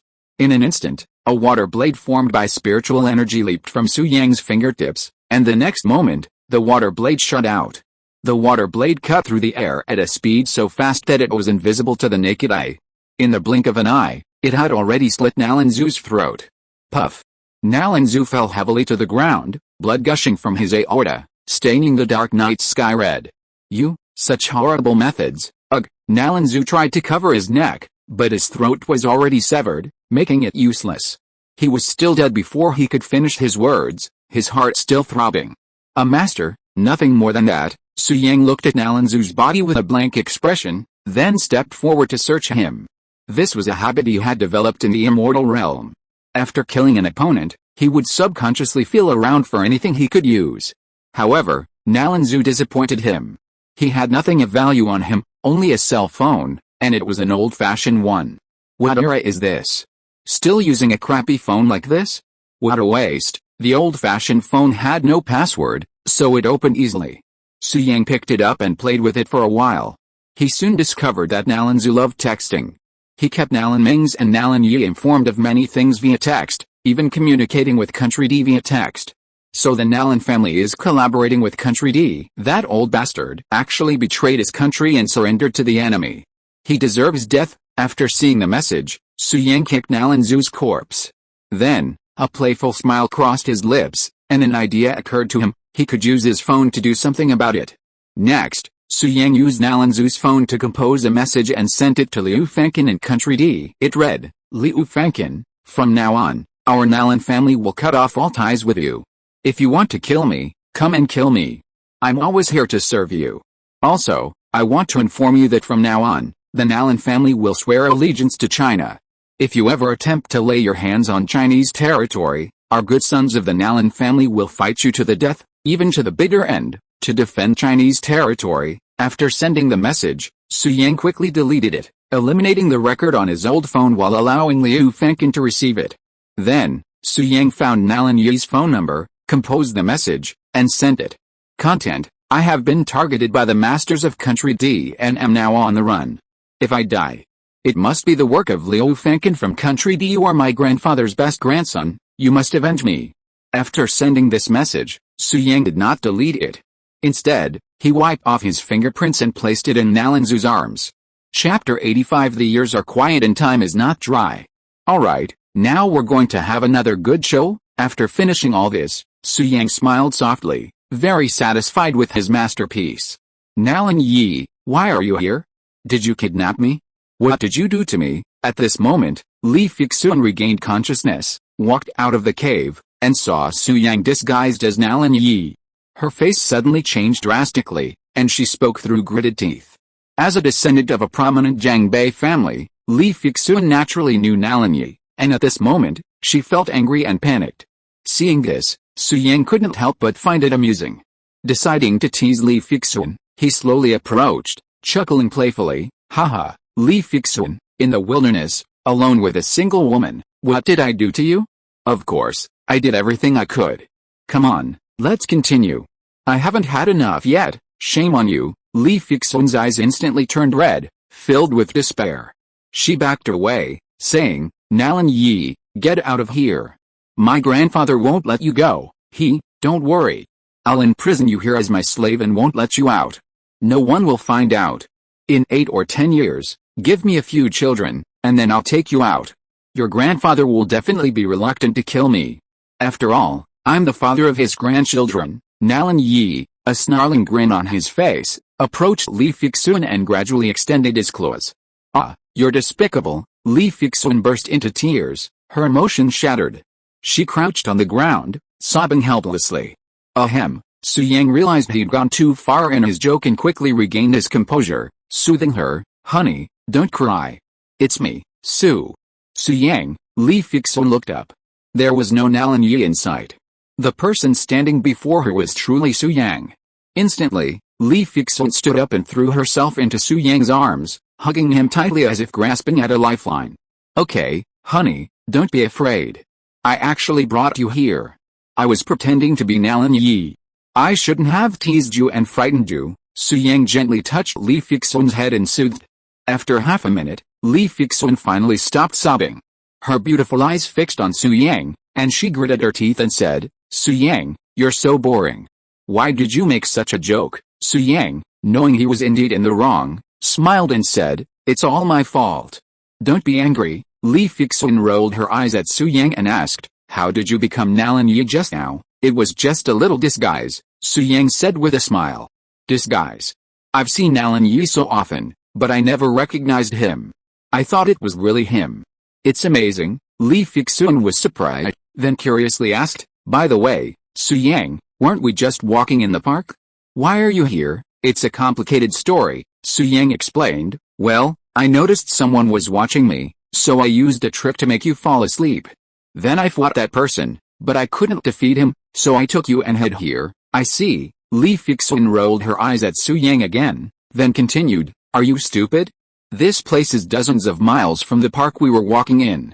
If you can run so far, why don't you go to the Su family and ask Grandpa Su for help? Or even go to the Li family?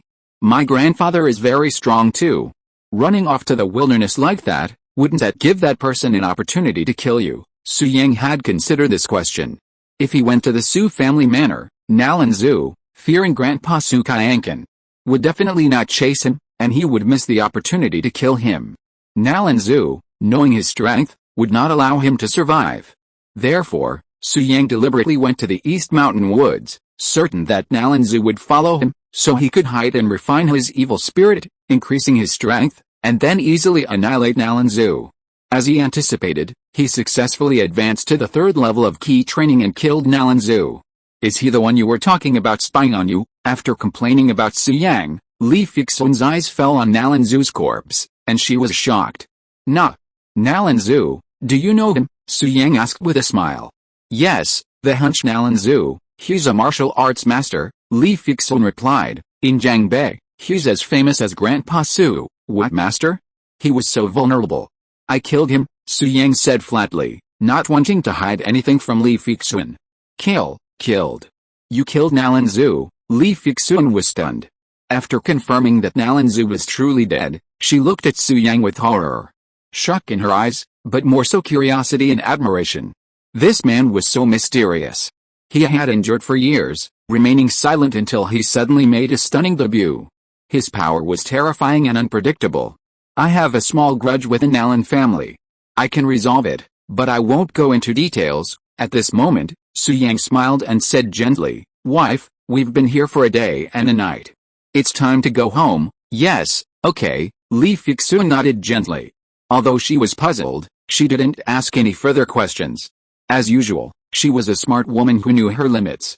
If Su Yang didn't speak up, there was no point in asking. Li Fixun's affection for Su Yang had now reached over 80%. Perhaps marrying him would be a good choice in the future. This man was powerful, unassuming, and steady. Although he occasionally had a bit of a snarky mouth, it was just a joke. Most importantly, he treated her well. "Wife, the road's rough at night. Let me carry you back," Su Yang said with a smile. No need. It's not appropriate for men and women to touch each other. I can do it myself." With that, Li Fixun took 2 steps, blushing. She accidentally stepped on gravel, twisted her ankle, and nearly fell. Su Yang caught her. "See, I told you the road's rough.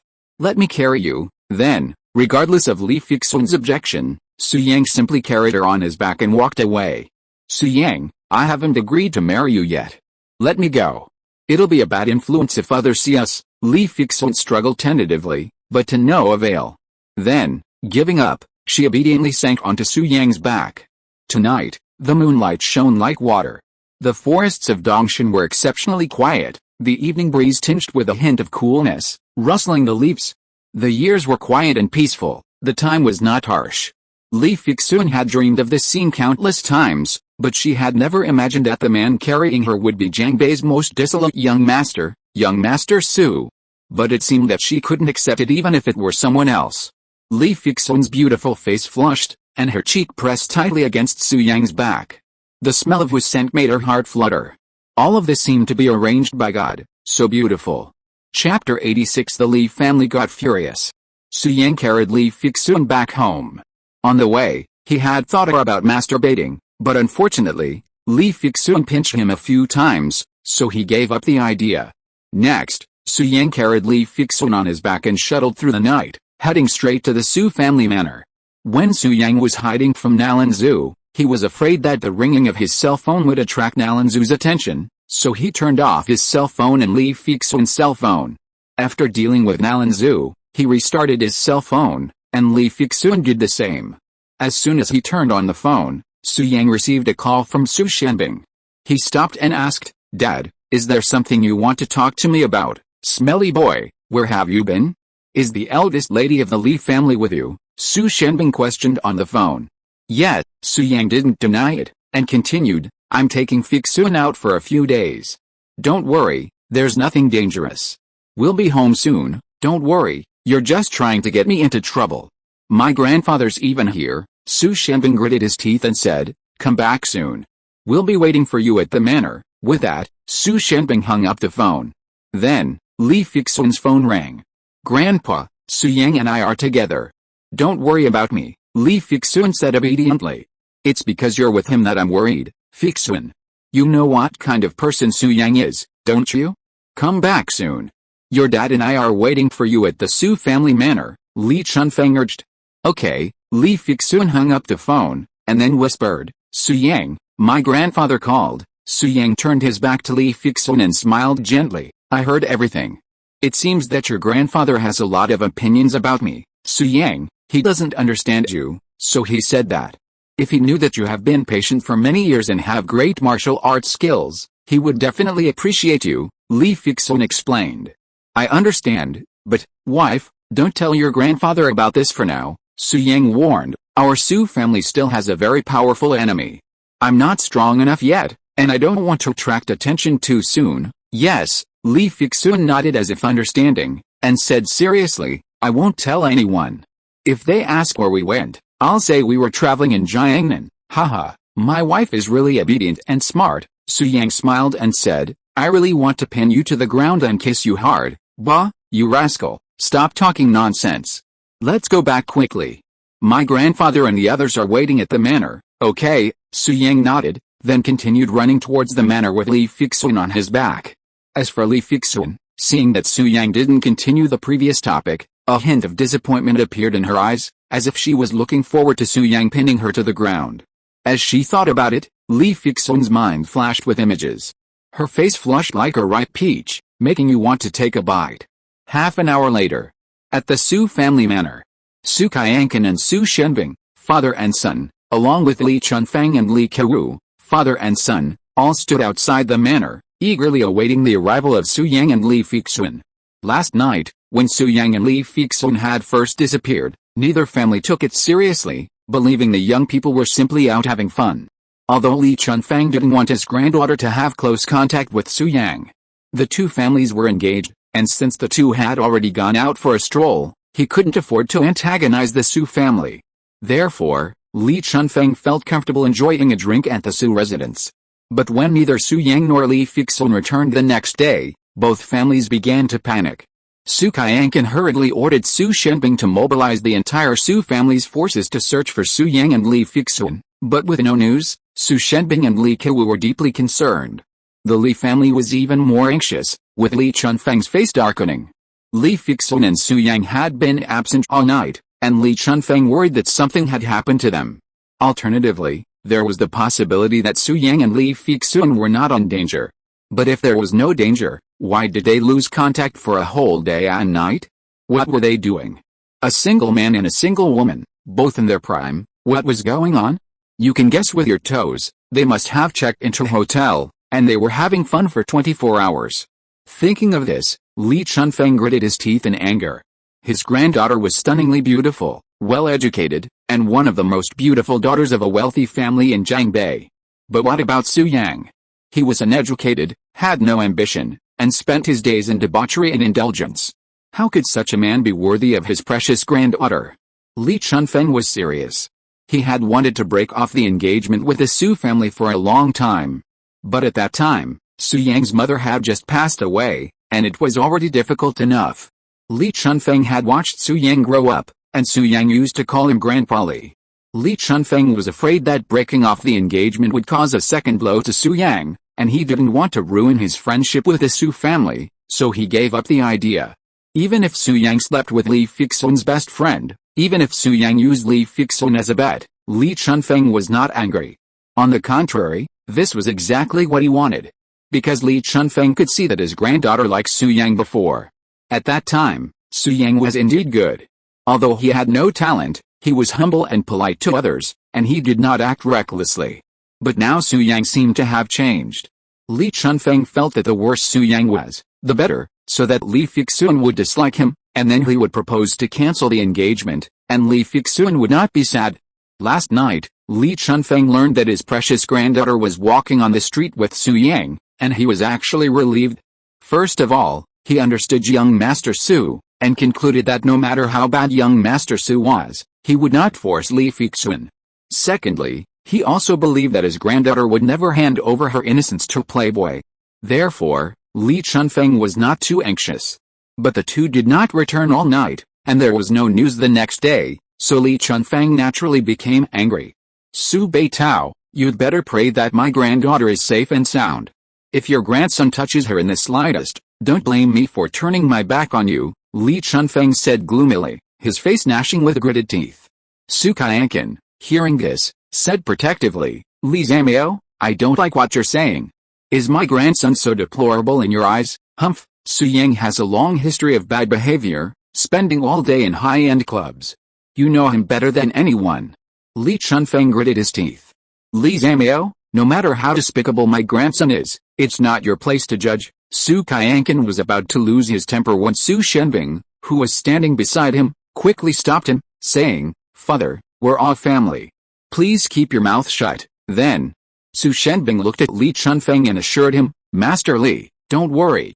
I know Su Yang. I promise you, he won't hurt Fixun. Hey, Grandpa, Dad, they're all waiting here. What a grand ceremony. Just then, Su Yang and Li Fixun walked into view. It's worth noting that Li Fixun felt it would be a bad influence for her family to see Su Yang carrying her on his back, so she had him put her down when they approached the Su family estate. Li Fixun had just twisted her ankle and hadn't recovered yet. She walked with a limp, and after being unconscious for 24 hours, her face was pale. Li Chunfeng was furious when he saw this. What had happened in that day and night? How had my granddaughter become like this? She couldn't even walk properly and looked so haggard. Had Su Yang. At this thought, Li Chunfeng was furious. He stared at Su Yang with resentment, his eyes murderous. Chapter 87 Beating with a belt is useless. So angry. His most cherished granddaughter, whom he had loved since childhood, was eventually taken away by a dandy young master.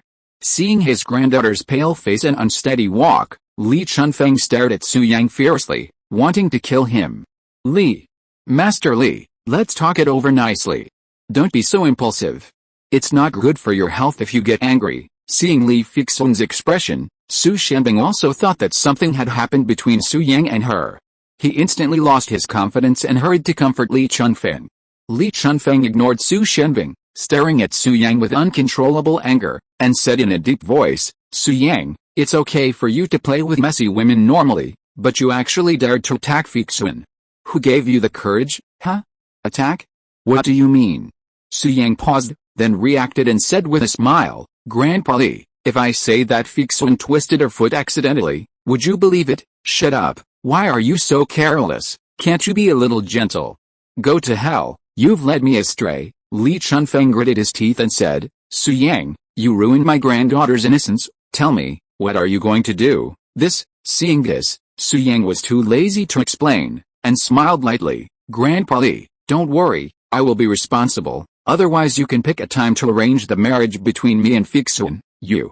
Su Yang, you told want to eat swan meat, marry Fixun? You dream. Li Chunfeng was about to vomit blood because of anger, his eyes were full of anger. Li Zamiao, what the hell are you talking about? Who is the toad? Hearing this, Su Qianqin couldn't help but retorted, although my grandson is a drunkard, a gambler, and a whore, although he is uneducated and has accomplished nothing, go to hell, what a piece of crap, I can't even find words to praise him. Su Qianqin muttered the second half of the sentence under his breath, and then continued, anyway, no matter what, he is more than worthy of your granddaughter. Su Yang, who was standing next to him, was a little confused. He always felt that what his grandfather said was not a good thing, but he didn't know what was wrong. Besides, at this time, Su Qianqin continued, look at your granddaughter, she is willing to come back with Su Yang, and the two of them get along so harmoniously, which shows that they are willing. Don't worry about the past and present. You are the third generation, why do you care so much? Is it you who is marrying me, Su Yang, or your granddaughter who is marrying Su Yang? Free love is popular now, Old antique, do you understand free love, Su Bei Tao? What nonsense are you talking about? How could my granddaughter voluntarily be with Su Yang? Li Shunfeng was embarrassed and angry, and was about to refute. But then, Li Fixun grabbed Li Shunfeng and whispered, Grandpa, stop arguing. Nothing happened between Su Yang and me. Fixun, don't lie to me. I've been through this, I understand everything. Li Shunfeng gritted his teeth, annoyed. You've become like this. How could nothing have happened? Fixun, you're too impulsive. Someone like Su Yang isn't worthy of you. Grandpa, I really didn't do that with Su Yang. I just went to Jiangnan for 2 days. Forget it, I won't explain. Li Fixun was helpless and said, even if I did, it was my own will. It has nothing to do with Su Yang. If you want to hide him, hit me first. Li Fixun knew Su Yang's strength. If Grandpa and Su Yang fell out, there would be 2 inevitable outcomes. If Su Yang continued to hide his strength, Grandpa would beat him. If Su Yang revealed his strength, Grandpa would most likely be the one to get beaten. Li Fixun didn't want to see Su Yang beaten, nor did she want Grandpa to be beaten, so she tried her best to stop it. Girls can't be kept at home when they grow up. Fixun, you're going to piss off Grandpa to death, Li Chunfeng said angrily. Okay, Grandpa, Su Yang is actually very good to me. You don't have to worry about my affairs.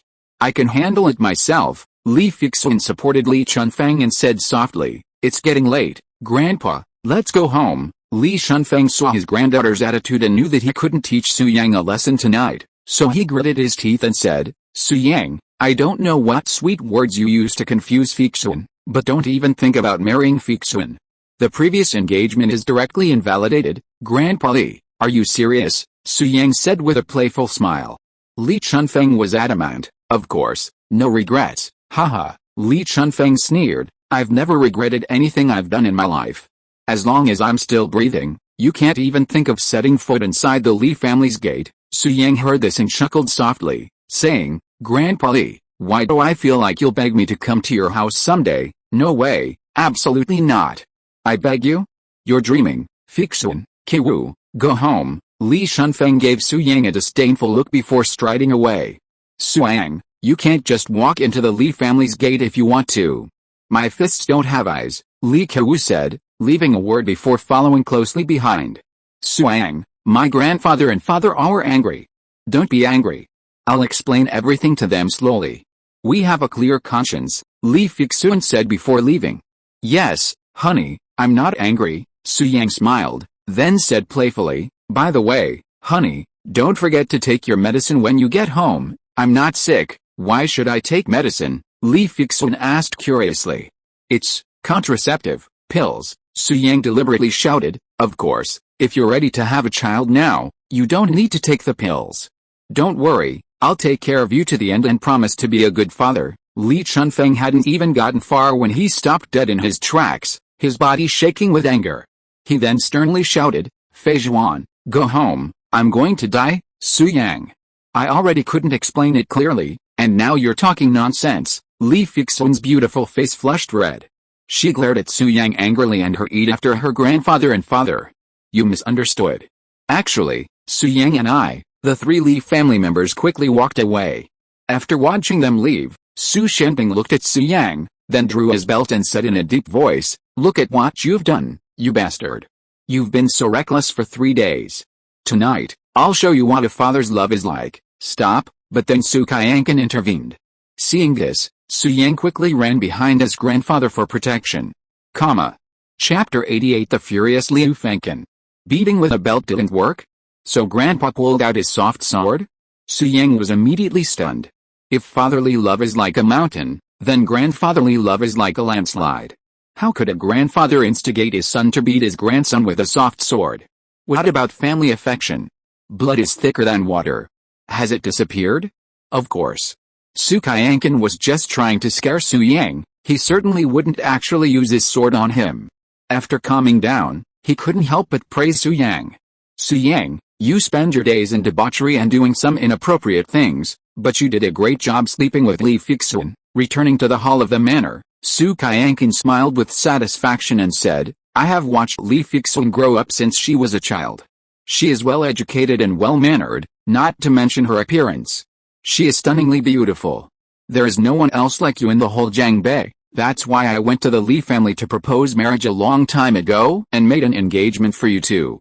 But in recent years, that old bastard Li Chunfeng seems to have the idea of breaking off the engagement, but he didn't dare to talk to me out of consideration for the friendship between the two families, Su Qianqin said proudly. Now it's good. You and her have done something fait accompli. It's too late for Li Zamiao to break off the engagement, haha. Seeing that his grandfather was so happy, Su Yang stopped blaming himself and did not explain. At this moment, Su Shenbing, standing nearby, couldn't help but say, Su Yang, your behavior is commendable, but Fixun is a good girl. Don't you know how to be gentle with her? Look at how you tortured her. No wonder Patriarch Li was angry. Don't do that again next time. You must learn to control yourself. Don't rush around like you did in the high-end club. Fixun is not like those shabby technicians. Do you understand what I'm saying? Su Yang touched the bridge of his nose and smiled softly. I understand, Dad. Yes, Su Shenbing nodded, his face slightly flushed. He hadn't wanted to say this, it was embarrassing. But he didn't remind Su Yang, fearing he wouldn't understand the seriousness of the matter. If Fixun became even more haggard, old Master Li would surely be furious. Su Yang, I will quickly arrange your marriage with Fixun. Fixun is a good girl. Don't go to the club anymore. Treat her well, or don't blame me for being rude, Su Qianqin said seriously. Don't worry, Grandpa. Fixun is my wife. I'll definitely treat her well, Su Yang promised. Yes, Su Qianqin nodded, then reminded him, don't go out alone for the next few days. I've heard that Liu Fengkin from Country D is in Jiangbei. He's a master, and I don't know what he's doing there. In short, just stay in class and don't cause any trouble. Su Yang naturally knew Liu Fengkin's intentions, to cause trouble for the Nalan family. This was his masterpiece. However, Su Yang pretended to be unaware and nodded in agreement. Okay, I'll ask Yi to protect me when I go out. Yes, it's getting late. Go back and get some rest. Su Qianqin dismissed him. After saying good night to his grandfather and father, Su Yang returned to his room. I overestimated the power of evil spirits. I'm still some distance away from reaching the 4th level of key training. Su Yang sat cross-legged, muttering, I need to refine at least 50 low-grade spirit stones to advance to the 4th level. 50 low-grade spirit stones are incredibly difficult to obtain on Earth. I guess I'll have to make time to visit the Nine Gates Black Market again tomorrow. Su Yang suddenly remembered that the guards at the Nine Gates Black Market had said their superiors seemed to be trying to win him over. Su Yang had also made it clear that he needed energy stones. If they wanted to win him over, they could bring them to him. He wondered how many energy stones the Nine Gates Black Market's higher-ups would prepare. If they had enough, Su Yang wouldn't mind arguing with them. There was nothing to lose. Right now, the most important thing for Su Yang was to cultivate and become stronger to face the Su family's crisis. He considered himself a member of the Su family. He was the Su family leader, and the Su family leader was him. Naturally, he couldn't stand by and watch the Su family be destroyed by a powerful enemy. There was one thing young Master Su knew full well, his mother was murdered, though he didn't know the culprit. Now that Su Yang had taken over this body, he felt an obligation to avenge his mother. But now, Su Yang didn't know the murderer, and due to lack of strength, he didn't ask Su Shenbing. Small Jiangbei boasted several martial arts masters, demonstrating that even masters weren't that powerful. He could easily defeat a master of Nalanzu's level, but it still wasn't enough. Asking for the murderer's identity was pointless. Su Yang figured it out. He would slowly develop until he had the ability to eliminate the murderer, otherwise, everything would be meaningless. With this thought in mind, Su Yang slowly closed his eyes and quickly entered a state of cultivation. He had just reached the 3rd level of key training tonight and needed to consolidate his progress. At this moment, near Zhejiang University, at the Junction Hotel. Damn it, damn Nalanzu, how dare you provoke me, you ignorant bastard. In the exquisite suite, Liu Fengkin finished his meditation and saw the text message from Nalanzu. He was immediately furious. Team leader, what's wrong? Du Ziming asked curiously. Liu Fengkin threw the phone to Du Ziming and said in a deep voice, look for yourself. Du Ziming took the phone, his expression instantly became ugly, and he gritted his teeth and said, severing relations with Country D and swearing allegiance to China, this is declaring war on our Country D. Team leader, you must not let the Nalan family off easily. Yeah, Liu Fengkin narrowed his eyes and said coldly, Didn't Nalanzu say in the text message that if we get involved in Chinese territory, the good sons of his Nalan family will fight us to the death? Even if they shed their last drop of blood, they must defend the Chinese territory. Since he is so patriotic, then I will fulfill his wish. When I come back from the Juman black market tomorrow, I will join forces with my brother to massacre the Nalan family, Liu Fengchen said in a deep voice, his eyes filled with rage. No one has dared to provoke him for a long time. Okay, team leader, you're wise. Du Ziming was very excited when he heard that the Nalan family was going to be massacred, and then asked curiously, Team leader, your brother Liu Fengchen has long joined the most mysterious organization in our country. What is in the Nine Gates black market that attracted his attention? I don't know the details. There is an auction at the Nine Gates black market tomorrow. And the thing my brother wants is one of the auction items, Liu Fengchen sneered. However, when we from country D come to Jiangbei, we always rob openly. How could we spend money to buy things? My brother came alone this time, so he asked me to bring people to help. Of course, we can't afford to offend the Nine Gates black market, but whoever wins that thing will probably be in trouble. Liu Fengchen grinned. I see. Du Ziming nodded as if understanding, and said with a playful smile, after we take that thing, with you and your brother, two martial arts masters, it will be easy to massacre the Nalan family. That's right, Nalan family, prepare to bear my wrath. Liu Fengchen's face was gloomy, and his eyes were cold and terrifying. Little did he know that at the same time, the Nalan family was also full of resentment towards him. Because Nalan Yi received a text message from Grandpa, worried about his grandfather's safety, he used technical means to locate Nalanzu's phone number and led all the Nalan family masters to the East Mountain Woods, where they had just discovered Nalanzu's body. Grandpa, Nalan Yi fell to his knees, crying bitterly, and then gritted his teeth and said, Liu Fengchen, my Nalan family will never forgive you. If you are listening to this novel on a channel other than Fanfic World, it means it was downloaded and re-uploaded without effort. We warmly invite you to visit our channel, Fanfic World. There you will find the original version of this story and many other novels of various genres. We look forward to seeing you dive into a world of incredible novels. Chapter 89 Teacher's Day. The Nalan family's status as one of the four great clans was entirely due to Nalanzu's leadership. It's no exaggeration to say that without Nalanzu, the Nalan family would be nothing. At this moment, upon seeing Nalanzu's corpse, the numerous Nalan family masters present looked at each other in bewilderment. Second brother, at this time, Nalan Ming's next to him looked at Nalan Yi and said, we can't be sure of Grandpa's cause of death yet. Don't blame Liu Fengchen for Grandpa's death first. The most urgent thing is to let Grandpa rest in peace. How can we not be sure? Grandpa sent me a text message saying that Liu Fengchen from Country D had targeted him, and said that if he died, it must be Liu Fengchen who killed him. Nalan Yi burst into tears and gritted his teeth and said, Grandpa's body is lying here now. The murderer must be Liu Fengchen. Nalan Mings, why are you trying to exonerate Liu Fengchen?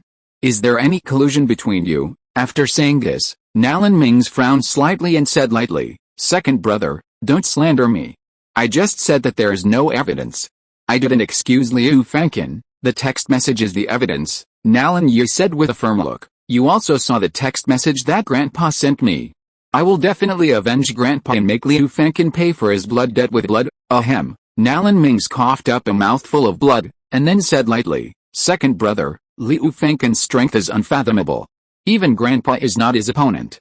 How are you going to take revenge? Notify Grandma, Nalan Yi said seriously. Our Nalan family has its roots in Kyoto. Grandpa and Grandma had conflicts, so Grandpa brought us to Jiangbei to build a family business. But he and Grandma are husband and wife after all. Now that Grandpa is dead, all grudges are gone. Grandma will definitely come to Jiangbei to avenge Grandpa. Then what about Grandpa's body? Why hasn't it been buried? Nalan Mings frowned. Grandfather won't rest in peace until his great revenge is avenged. Nalan Yi responded, Once Liu Fengchen is killed, I'll give him a grand funeral. After hearing this, Nalan Mings was silent for a moment, then said calmly, Second brother, my eldest brother has joined an ancient martial arts sect and hasn't been away from Jiangbei for years. Now that grandfather is gone, you're the head of the Nalan family. I trust you can handle everything. I won't be involved in the rest of the matter. I'll return to the manor to mourn grandfather. Just let me know when there's a result. With these words, Nalan Mings led his men out of the scene. Before leaving, He narrowed his eyes and gave Nalan Yi a meaningful look, a barely perceptible smile playing on his lips. HMPH, you're sensible. Watching Nalan Ming's disappear, Nalan Yi snorted coldly, appearing miserable, but inwardly thrilled. Dead. Grandfather is dead. This is wonderful. With my eldest brother gone, based on seniority, he's the most qualified to take over the Nalan family. From now on, Nalan Yi was the head of the Nalan family, free from any constraints. How wonderful. His main motivation for seeking revenge was to get Grandma to come to Jiangbei and re-establish the Nalan family's status. Nalan Yi knew Grandma quite well, having visited Kyoto for a few days almost every year. He knew the feud between Grandpa and Grandma, stemming from Grandpa's youthful infidelity, which Grandma had discovered. Since then, the two had renounced each other. However, Nalan Yi was confident he could convince Grandma to avenge Grandpa. Grandma was even more powerful than Grandpa, and if she took action, Liu Fengchen would surely be annihilated. Of course, Nalan Yi had another reason for this. Liu Fengchen had mistakenly believed that he had killed the expert from Country D and stolen the Red Lotus blade. This misunderstanding was impossible to explain. Now that Grandpa was dead, he was likely to fall prey to Liu Fengchen's murder.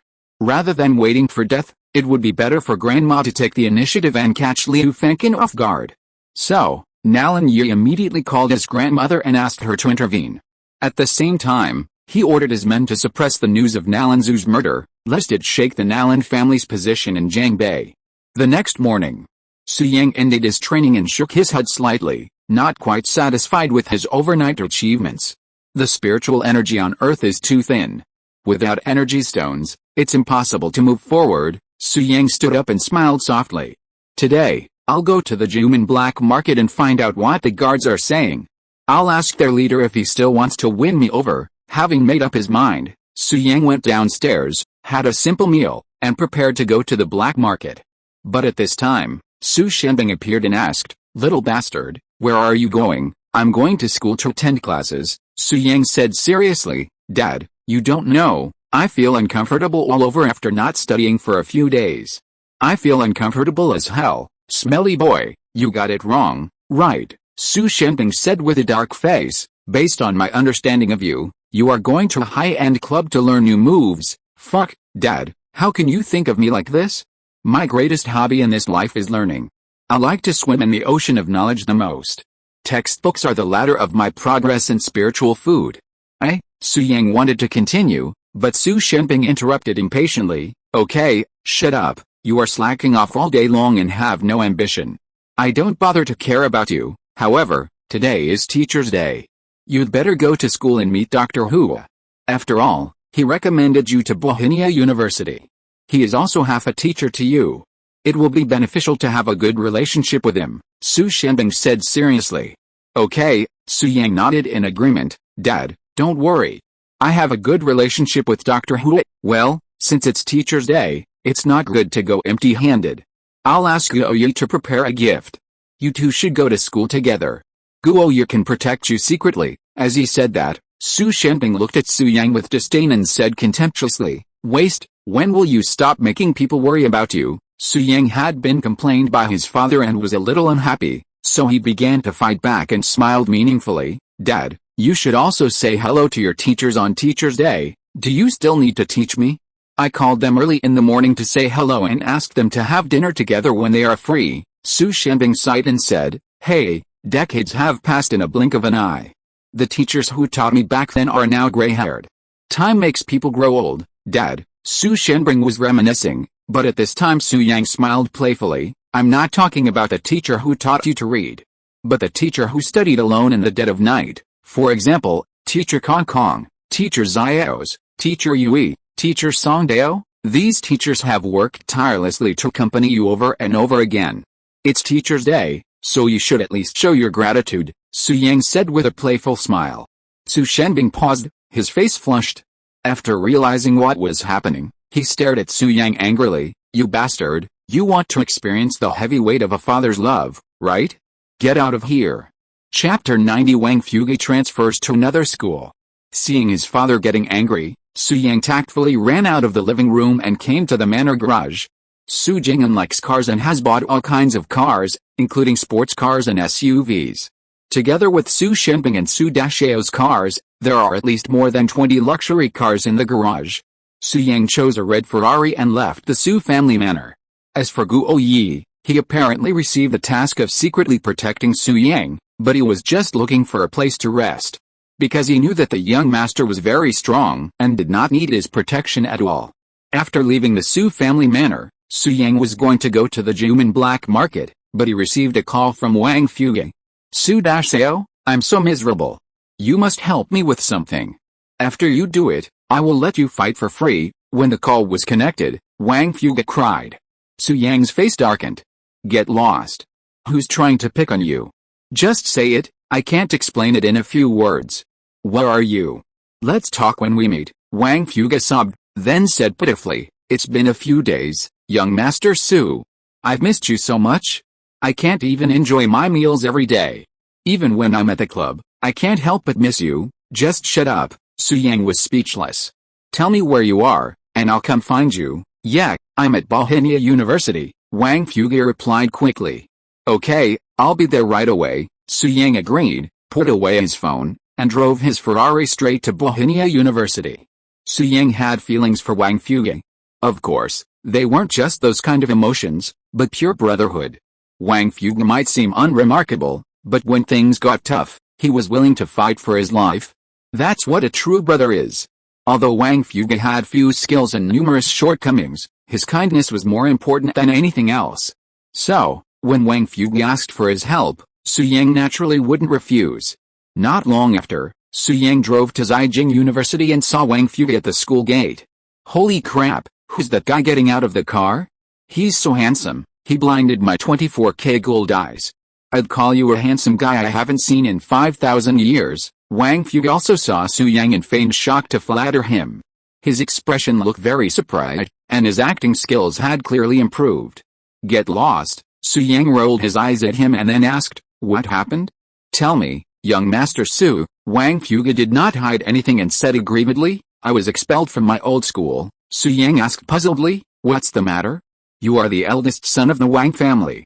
Why did the school expel you for no reason? It's all your fault. Wang Fuge looked at Su Yang with a complaint and continued, yesterday our school had a new project to demolish an old dormitory building, so 2 bulldozers were dispatched. It happened that I passed by the bulldozer and looked at it twice, and then I was expelled. The principal said I was dangerous. Wang Fuge gritted his teeth and said, fuck, I didn't do anything. What's wrong with looking at the bulldozer twice? Do you think they expelled me? I'm so angry. The expulsion notice will not be issued for 2 days. If my dad knew that I was expelled from school, I can forget about it. He will definitely beat me to pulp. As he spoke, Wang Fuge approached Su Yang and flirted, young Master Su, I can't save my ass anyway. Instead of getting spanked by my dad, I'd rather give you some comfort. I'll cooperate. Fuck, stop using such lewd words on me. I told you I don't like that. Su Yang knew Wang Fuge was joking, so he smiled and kicked him. Your problem is easy to solve. Just contact another school. Even if your dad finds out you've been expelled, he won't get mad. After all, you still have a school to go to. Haha, you're such a good brother. We think the same way. Wang Fuge patted his butt and said, because the university I'm attending is a key one, if I want to satisfy my dad, I have to find a better one. Bohemia University is a good fit. Young Master Su, how did you get into Bohemia University? Do you have any connections? Can you get me in too? Wang Fuge's face was full of hope. No problem, it's a piece of cake, Su Yang said with a smile. Oh my god, is this true, young Master Su? I've asked so many people and even tried to bribe the leaders, but it's all in vain. Can you really get me in? Wang Fuge was a little excited. Yes, I'll call you right now to arrange it, Su Yang smiled, and then, in front of Wang Fuge, he called Hua Shimiao. Master. Hua Shimiao's respectful voice suddenly came from the other end of the line. Su Yang nodded and said, yes, there's something I'd like to ask you for help with. Master, please go ahead. I have a friend named Wang Fuge, the eldest son of the Jiangbei Wang family. He wants to attend Bohemia University. Understood, I'll arrange it right away, Hua Shimiao asked without hesitation. By the way, Master, what major does he want to study? Su Yang put away his phone, looked at Wang Fuge beside him, and asked, young Master Wang, do you have a major you'd like to study? Broadcasting. I want to go to the broadcasting department, Wang Fuga said excitedly, as if he had already made up his mind. Yes, Su Yang put the phone to his ear and said, enroll him in the broadcasting department. Yes, Hua Shimiao responded respectfully, his tone filled with awe. Well, let's put it this way for now. Su Yang hung up the phone and then looked at Wang Fuga curiously, puzzled. It's all arranged. I'm just curious, Master Wang, why did you suddenly want to study broadcasting? Ha ha ha. Wang Fuga was overjoyed to hear that it was settled, and then he said truthfully, Master Su, I've fallen in love with a female anchor these past few days. She's from the broadcasting department at Bohemia University, so you're trying so hard to get to Bohemia University. Your expulsion from your previous school was fake, right? Su Yang frowned. I can't hide it from Master Su, Wang Fuga said with an embarrassed smile. Go to hell, you dare to lie to me. Su Yang raised his leg and kicked him, then asked curiously, what female anchor? Is she pretty? Her name is Xuantian. I don't know if she is pretty or not. I haven't met her yet. She is a voice actor anchor and never shows her face, but her voice is really nice, soft and sticky, impacting my soul. As he said that, Wang Fuga suddenly looked at Su Yang vigilantly and said warily, fuck, young Master Su, don't compete with me for her. Xuantian is different from other women. I am serious about her. You can't have any bad thoughts about your sister-in-law. Get lost. Am I that kind of person? Su Yang said with a dark face. But Wang Fuga met Su Yang's gaze and nodded solemnly. Chapter 91 Li Kiki was tricked again. Damn it, Su Yang flew into a rage, kicking Wang Fuga in the butt. Then, gritted his teeth, I've lived an upright life, honest and upright. How could I possibly do something like that? Get lost, young Master Su, ha ha ha, I was just kidding. Thanks for today. I'm going to the broadcasting department to find my sweetheart. I'll treat you to dinner when I have time. Wang Fuga gave a shameless laugh, then covered his butt and ran into Bohemia University. Thank you, sir. We're good brothers. If you mention thanking me again, I'll bury you, Su Yang cursed with a smile. After watching Wang Fuga walk away, he opened his car door, intending to visit the Juman black market to see if he could get some energy stones.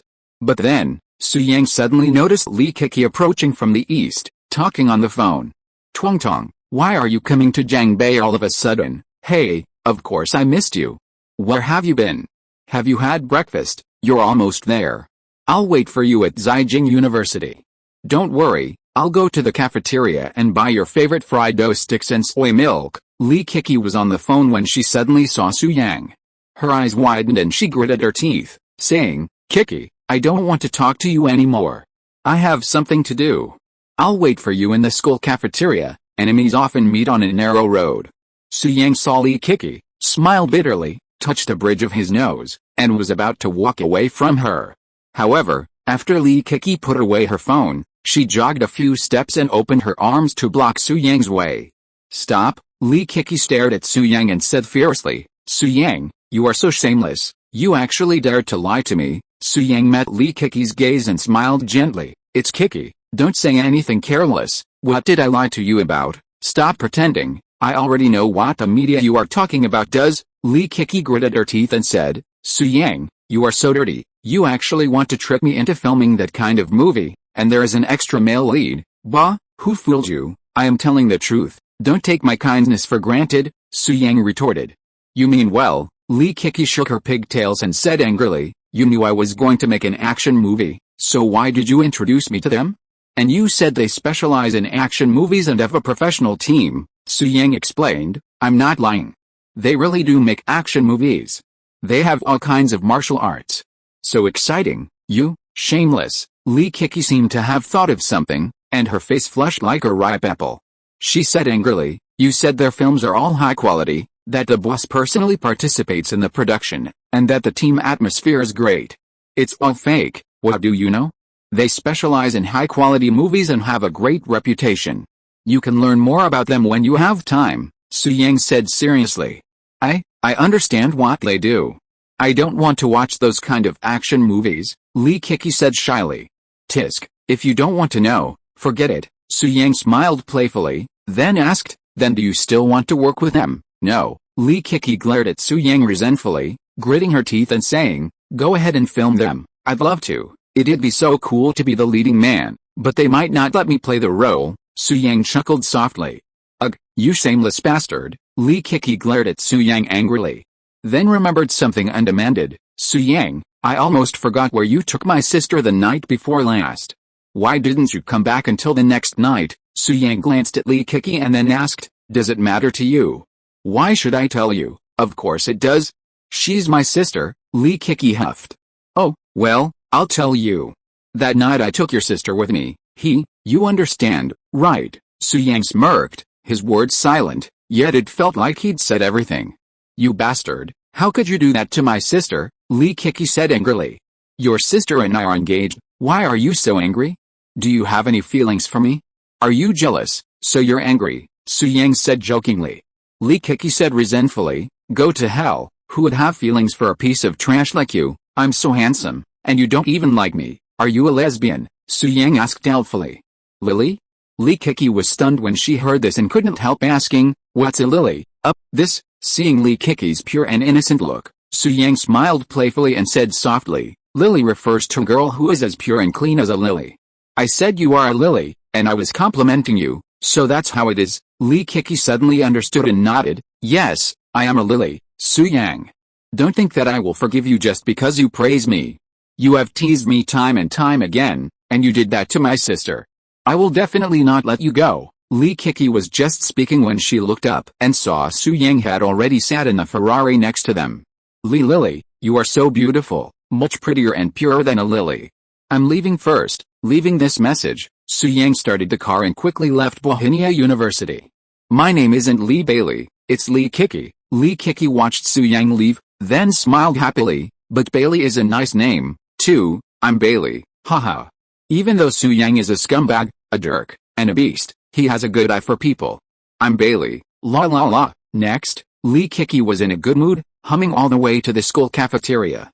It was past breakfast time, but the school cafeteria was open 24 hours, so the fried dough sticks and soy milk were still available. Li Kiki ordered 2 cups of soy milk and 2 fried dough sticks, then sat at the table waiting for her bestie. Zhou Yutong had just called and told her they'd be at school in about 10 minutes. Soon, Zhou Yutong, dragging her suitcase, appeared in Li Kiki's sight.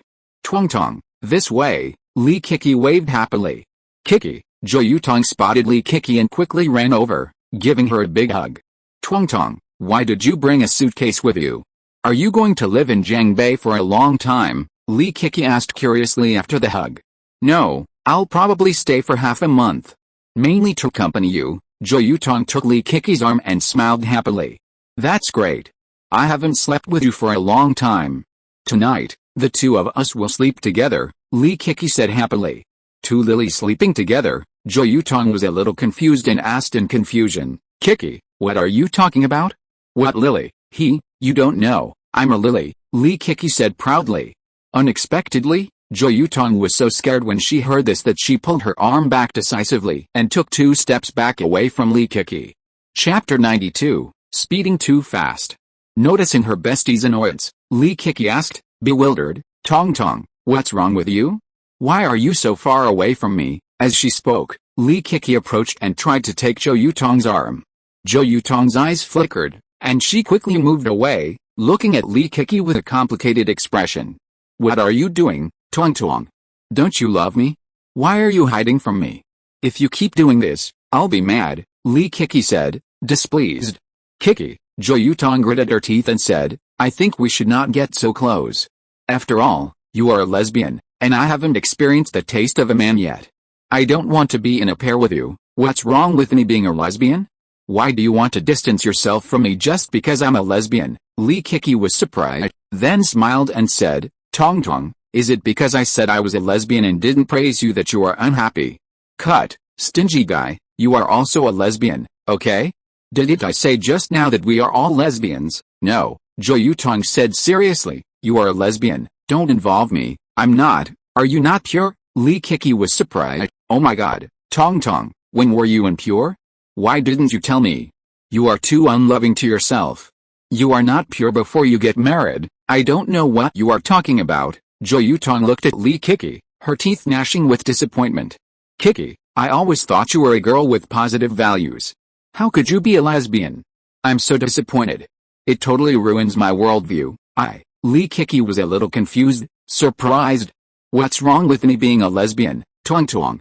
Why are you angry? What's wrong? Jo Yutong said angrily. Kiki, how can you be so self-righteous?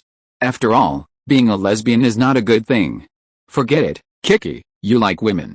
I won't play with you anymore, lest others misunderstand me as a lesbian too. I can be your best friend, but I will never develop that kind of shameful relationship with you. Jo Yutong's attitude was firm, clearly a straight woman. When did I ever like women? I like men. Lee Kiki gritted her teeth. Didn't you say you were a lesbian? Jo Yutong asked doubtfully. Lee Kiki said seriously, yes, Lily is a symbol of purity. A girl is clean, pure and beautiful as me, isn't she a lily? PFFT, Jo Yutong was stunned for a moment, then burst into laughter. She couldn't help but ask, Kiki, who told you that? Su Yang, Lee Kiki responded, today he praised me as a lily, saying that I was as pure and beautiful as a lily.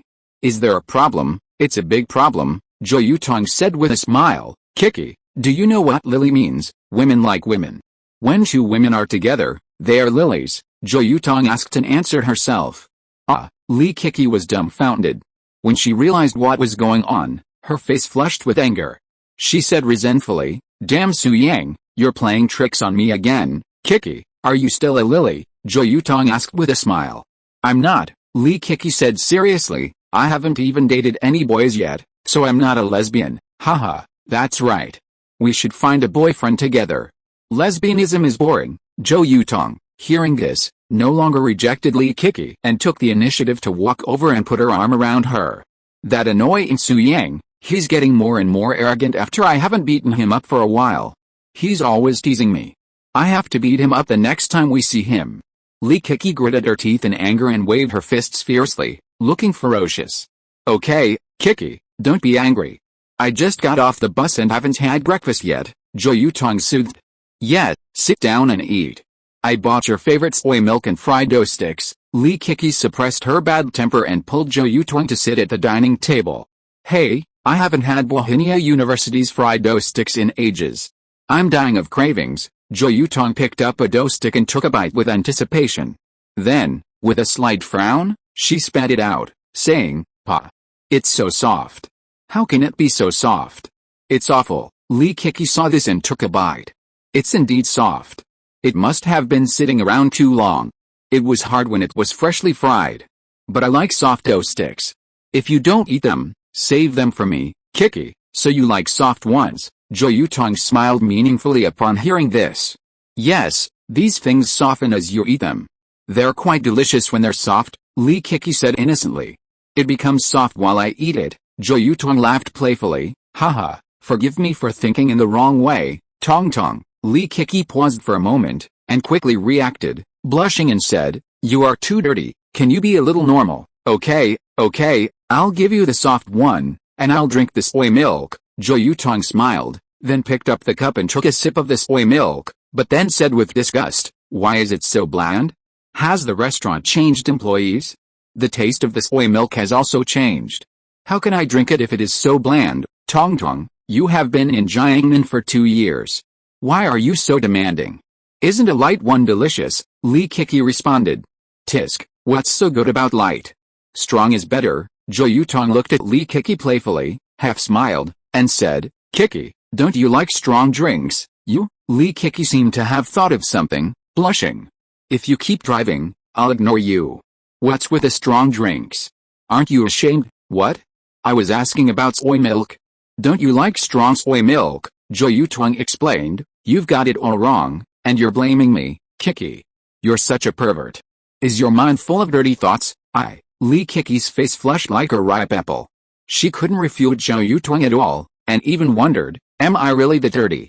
Meanwhile, Su Yang drove to the Nine Gates Black Market, avoiding everyone's gaze and performing a disguise. Soon, the young Grandmaster Su Xuantian appeared at the entrance of the Nine Gates Black Market and strode in.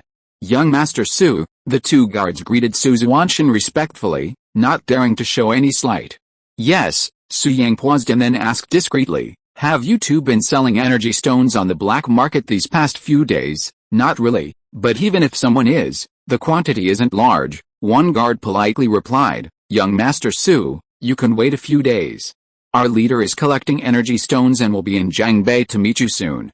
We'll definitely have something for you then, haha, thank you, leader. Su Yang smiled, and began to leave. Young Master Su, are you leaving? Another guard asked. Su Yang nodded, yes, I'm here to buy energy stones.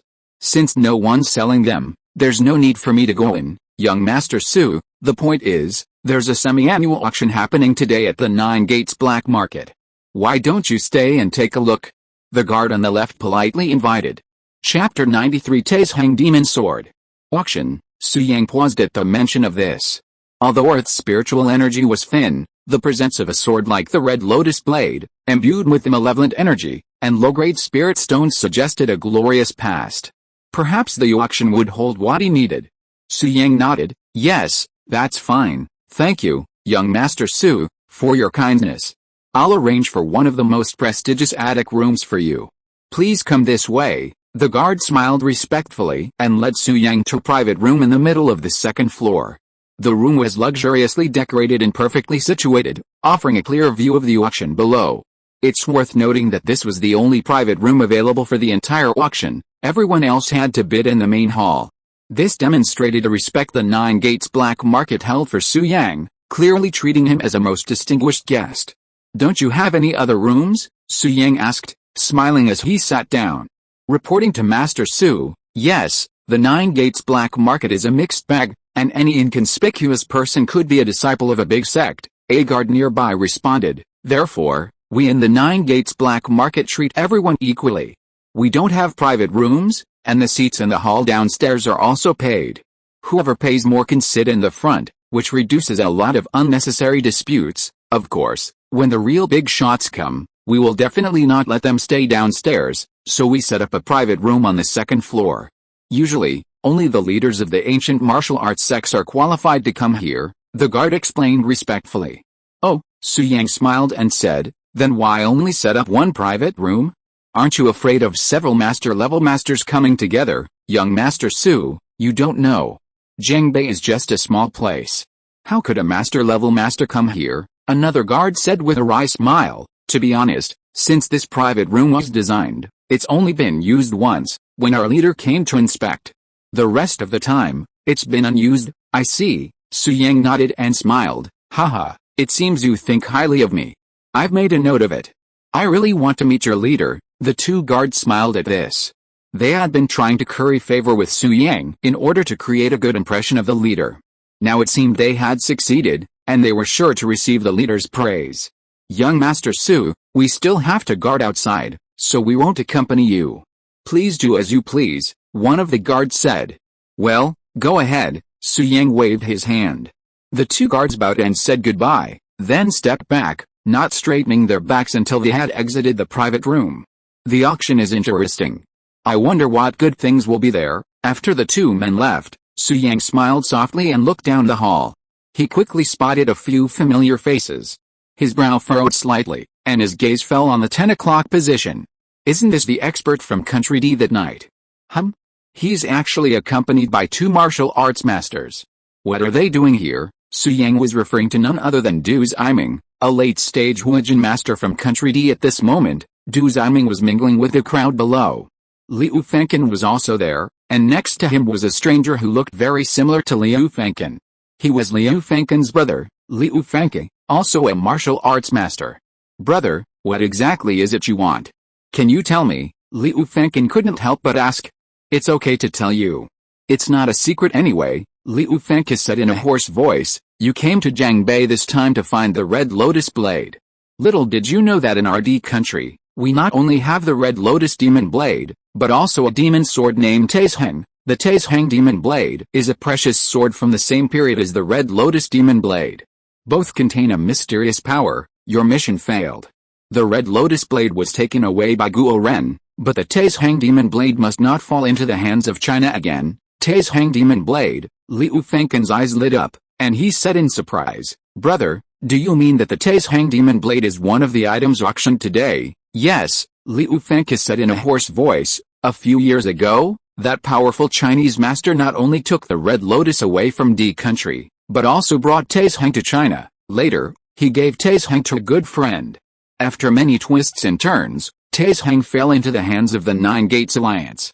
I got the news that the Taizheng Demon Blade is the finale today, Liu Fengke continued. Fengke, you lost the Red Lotus Blade and deserve to be punished. However, if you help me obtain the Taizheng Demon Blade, you can atone for your mistake. Understood? Don't worry, brother. This time, the two of us will join forces and we will definitely seize the Taizheng Demon Blade, Liu Fengke said seriously. No, Liu Fengke shook his head and said, the Nine Gates Alliance is a powerful ancient martial arts force in China with a strong background. And anyone who has the ability to bid for the Taizheng Demon Blade tonight is no ordinary person. Less trouble is worse than more trouble. We'll bid for it.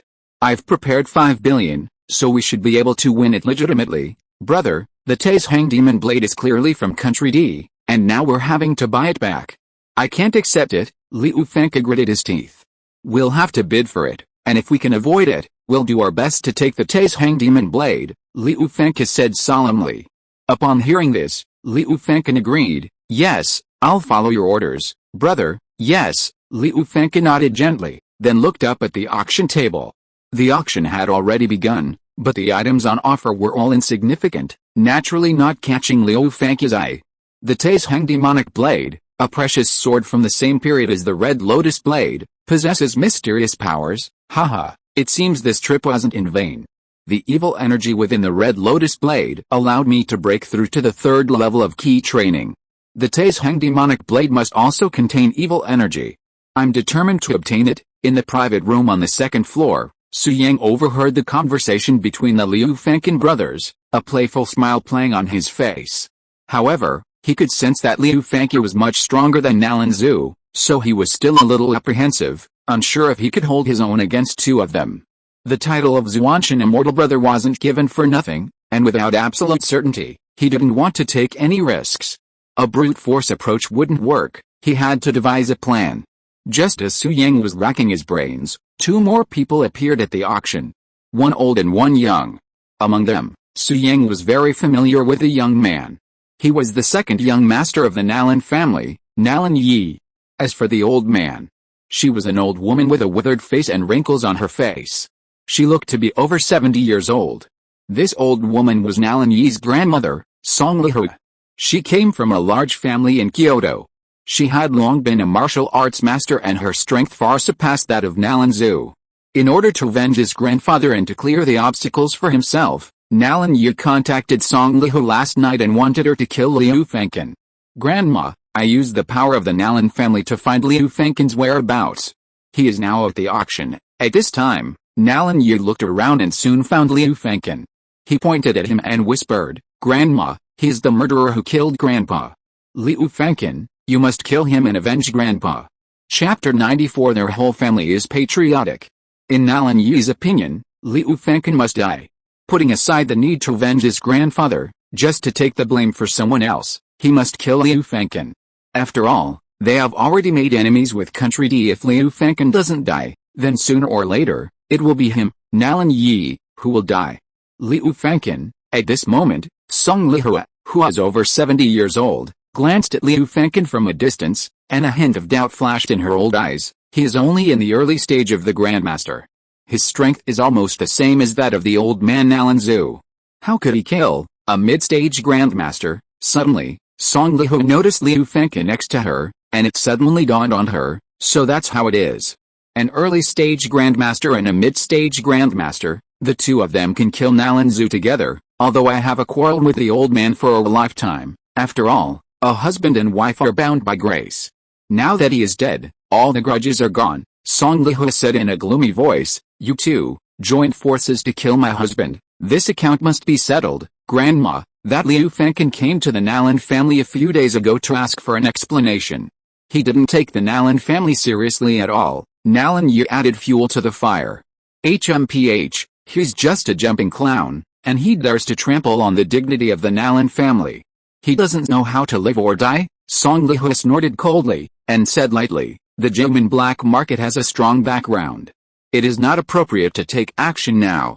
When they leave the black market, I will let them all stay in Jiangbei. Hearing that his grandmother was going to take action, Nalan Yi was overjoyed. and turned to ask with concern, "Grandma, can you beat Liu Fangchen? Liu Fangchen is just a dish in front of me. The mid-stage grandmaster next to him is a bit tricky," Song Lihua said confidently. "However, if I try my best, it is not impossible to kill him. Zai, I may be very weak by then. You have to arrange someone to protect me." "Yes, Grandma, don't worry. The masters of the Nalan family are now at my disposal." Nalan Yi agreed. "Yes," Song Lihua nodded gently and said, "Zio Yi, with Nalan Zu's death, the Jiangbei Nalan family has little room for development. Of the three of you brothers, Nalan Wudao has become a disciple of an ancient martial arts sect, and Nalan Ming's has a congenital heart disease and is frail. I don't like him, but I still have a good impression of you. After this incident, I want to take you to Kyoto and teach you martial arts. Are you willing?" Song Lihua asked. "Yes," Nalan Yu was overjoyed and said excitedly, "Thank you, Grandma." Song Lihua nodded without saying anything else, then looked at the auction table. "Grandma," Song Lihua, in the private room on the second floor, Su Yang overheard the conversation between Nalan Yi and the old woman, a playful smile playing on his lips. This Song Lihua's aura is similar to Liu Fangchen's brother. According to her, they should both be mid-grandmasters. Perhaps Song Lihua is even stronger, capable of taking on two of them alone, and even confident of annihilating both of them. Haha, isn't this a breakthrough? The mantis stalks the cicada, unaware of the oriole behind. Today, I'm waiting to reap the benefits. Su Yang smiled, then cast his gaze towards the auction table, eagerly hoping for a quick conclusion. The Nine Gates black market is a leading force in the ancient martial arts world, considered a top-tier presence. There are 9 Gates black markets in almost every province of China. However, Jiangbei is a small place after all, so the items auctioned on the black market are relatively ordinary, mostly antiques, with a few aged medicinal herbs. Of course, there are also martial arts manuals, weapons, healing potions, and other items, but to Su Yang, they are nothing. These auction items could only attract ancient martial artists below the Grandmaster level, so Su Yang didn't care. Liu Fangchen and Nalan Yi also didn't participate in the bidding. Unconsciously, 2 hours had passed, and Su Yang was about to doze off when the main event finally arrived. My dear friends, the next auction item is today's finale, the magic sword, Taizheng. The auctioneer stood on the stage and described it vividly. This sword has a great origin. It is a famous sword from country D and has a history of hundreds of years. The Taizheng magic sword is different from ordinary swords. It contains a magical power that can greatly increase the holder's combat effectiveness, the auctioneer continued. For example, an ancient martial artist in the early stage of Huijin, with a blessing of the Taizheng magic sword, can kill a middle-stage Huijin warrior, or even withstand a late-stage Huijin warrior. Even if he encounters a peak Huijin warrior, he will have the strength to fight. A peak Huijin warrior, if he gets the Taizheng magic sword, can completely confront a martial arts master. The auctioneer smiled and said, I know that there are many representatives of Jiangbei families here. Your family has a peak Huijin warrior. If you can bid for Taizheng, it is equivalent to having a martial arts master. The family's influence will inevitably increase instantly, becoming second only to the 4 major families. These words moved everyone at the scene, and they were eager to try. Alright, I won't waste any more time. Taizheng Demon Blade, starting price. 500 million. Bidding begins now. As the auctioneer finished speaking, the well-prepared family representatives began bidding. Soon, the price of the Taizheng Demon Blade reached 3 billion and continued to rise. Meanwhile, in the corner. Seeing this, Liu Fangchen couldn't help but worry. Brother, judging by the situation, I'm afraid 5 billion won't be enough to get Taizheng. Why don't we just stop bidding and just grab it? No, Liu Fangchen asked hoarsely. Fangchen, how much savings do you have? Take it out first. I'll ask the higher-ups to reimburse you later. I've accumulated some wealth over the years, maybe 1 billion. Liu Fangchen smiled bitterly. But brother, this is all my wealth. I can't bear to spend it on things in my own country, but I'll take it. Liu Fangchen said seriously, I still have some savings. The price I can accept is 8 billion. As long as it doesn't exceed that, we'll spend it. If it exceeds, we'll find another way. Remember, less trouble is worse than more. Yes, Liu Fangchen heard this, although reluctant, but he obeyed his brother's advice. Immediately, Liu Fangchen joined the bidding, directly bidding 5 billion, more than 10 billion higher than the previous bid. Swish, swish, swish. As soon as the price was announced, everyone's attention fell on Liu Fangke. However, this was short-lived, as everyone's gaze quickly shifted as someone offered a higher price. 5.5 billion. The bidder was none other than Song Lihua. No one present knew Song Lihua, but they remembered Nalan Yi. The Nalan family is also bidding, spending 5.5 billion right off the bat. As expected of one of the four great families, if the Nalan family obtains the Taishang Demon Blade, it would be like having two grandmasters in command. This type of weapon that increases combat effectiveness has limitations. Only a grandmaster would likely provide a modest increase. A true ancient martial arts sect wouldn't spend a fortune on it, and independent cultivators can't afford it. Presumably, it will fall into the hands of the Nalan family. Upon hearing the 5.5 billion bid from Nalan Yi's companion, everyone in the room fell silent, no longer participating in the bidding. At this moment, Liu Fangke's gaze fell on Nalan Yi, and he instantly became furious. Brother, it was this man who disrupted my plan and caused the red lotus blade to fall into the hands of Guo Ren. Liu Fangke gritted his teeth and said, his name is Nalan Yi. His family is loyal and patriotic. They are truly hateful. Chapter 95 Su Yang's Bid. Nalan Yi, the Nalan family. Liu Fangke frowned when he heard this and said, is it the Nalan family that we are cooperating with? That's right, but brother, the cooperation is fake. Liu Fangke became angry and said, the Nalan family and Guo Ren have colluded for a long time. They are all patriotic. Last night, the head of the Nalan family, Nalan Zhu, sent me a text message. He wanted to break with our country D and even not allow us to get involved in China. Otherwise, the good sons of their Nalan family would fight to the last drop of blood to protect China. What? Liu Fangke's face darkened when he heard this, and he said in a cold voice, huh? What's the point of keeping this family that goes back on its word? Fangke, why didn't you massacre them? I can't do it. Nalan Zhu is a martial arts master, and this Nalan Yi is not weak either. I was not sure at the time, so I left, Liu Fangke said truthfully. Is Nalan Yi not weak? Liu Fangke secretly looked at Nalan Yi, then frowned and said, isn't he just an ordinary person? There is not a trace of true energy fluctuation on his body. Fake. This kid is very cunning, and knows a way to hide his strength, Liu Fangke explained. That day in the living room of Nalan's house, I saw with my own eyes that he burst out with the power of the peak of Huijin, and Ling Hu died in his hands. He has such strength at such a young age, and he is also patriotic. This kid must not be allowed to stay, Liu Fangke said in a deep voice. Upon hearing this, Liu Fangke struck while the iron was hot and suggested, brother, after we obtain the Taishang demonic blade, how about we first destroy the Nalan family, and then return to country D? Okay, this old woman bidding now, since she's standing with Nalan Yi, must also be from the Nalan family. She's certainly powerful, but not to be feared. The two of us, brothers, can defeat her together, but we must not let them get the Taishang demonic blade first, or it will make it much harder for us to destroy the Nalan family. With that, Liu Fangke raised his hand and continued bidding, raising the price to 5.6 billion. 5.7 billion, Song Lihua, unyielding, raised the price again. 5.8 billion, 6 billion.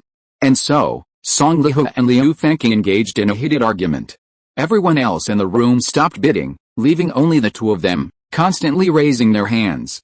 Grandma, is the Taishang demonic blade that powerful? Why are you spending so much on it? Nalan Yi asked, puzzled. The Taishang and Honglian, two demonic swords, once wrought bloodshed in country D, possessing power that even martial arts masters feared. However, events later caused these two swords to lose their former glory. Only a trace of their mysterious power remained, unable to harm a master. Even for a master, their possession offered little combat bonus, rendering them useless. Song Lihua continued, I don't have any feelings towards the Taishang demonic sword. Your grandfather's murderers wanted it, and I offered it to spite them, so that's how it is, Grandma, Nalan Yi said, suddenly realizing. Meanwhile, in a private room on the second floor, Su Yang possessed the soul of an immortal emperor and possessed extraordinary spiritual awareness. Although the conversation between the two parties was quiet, it still caught his attention.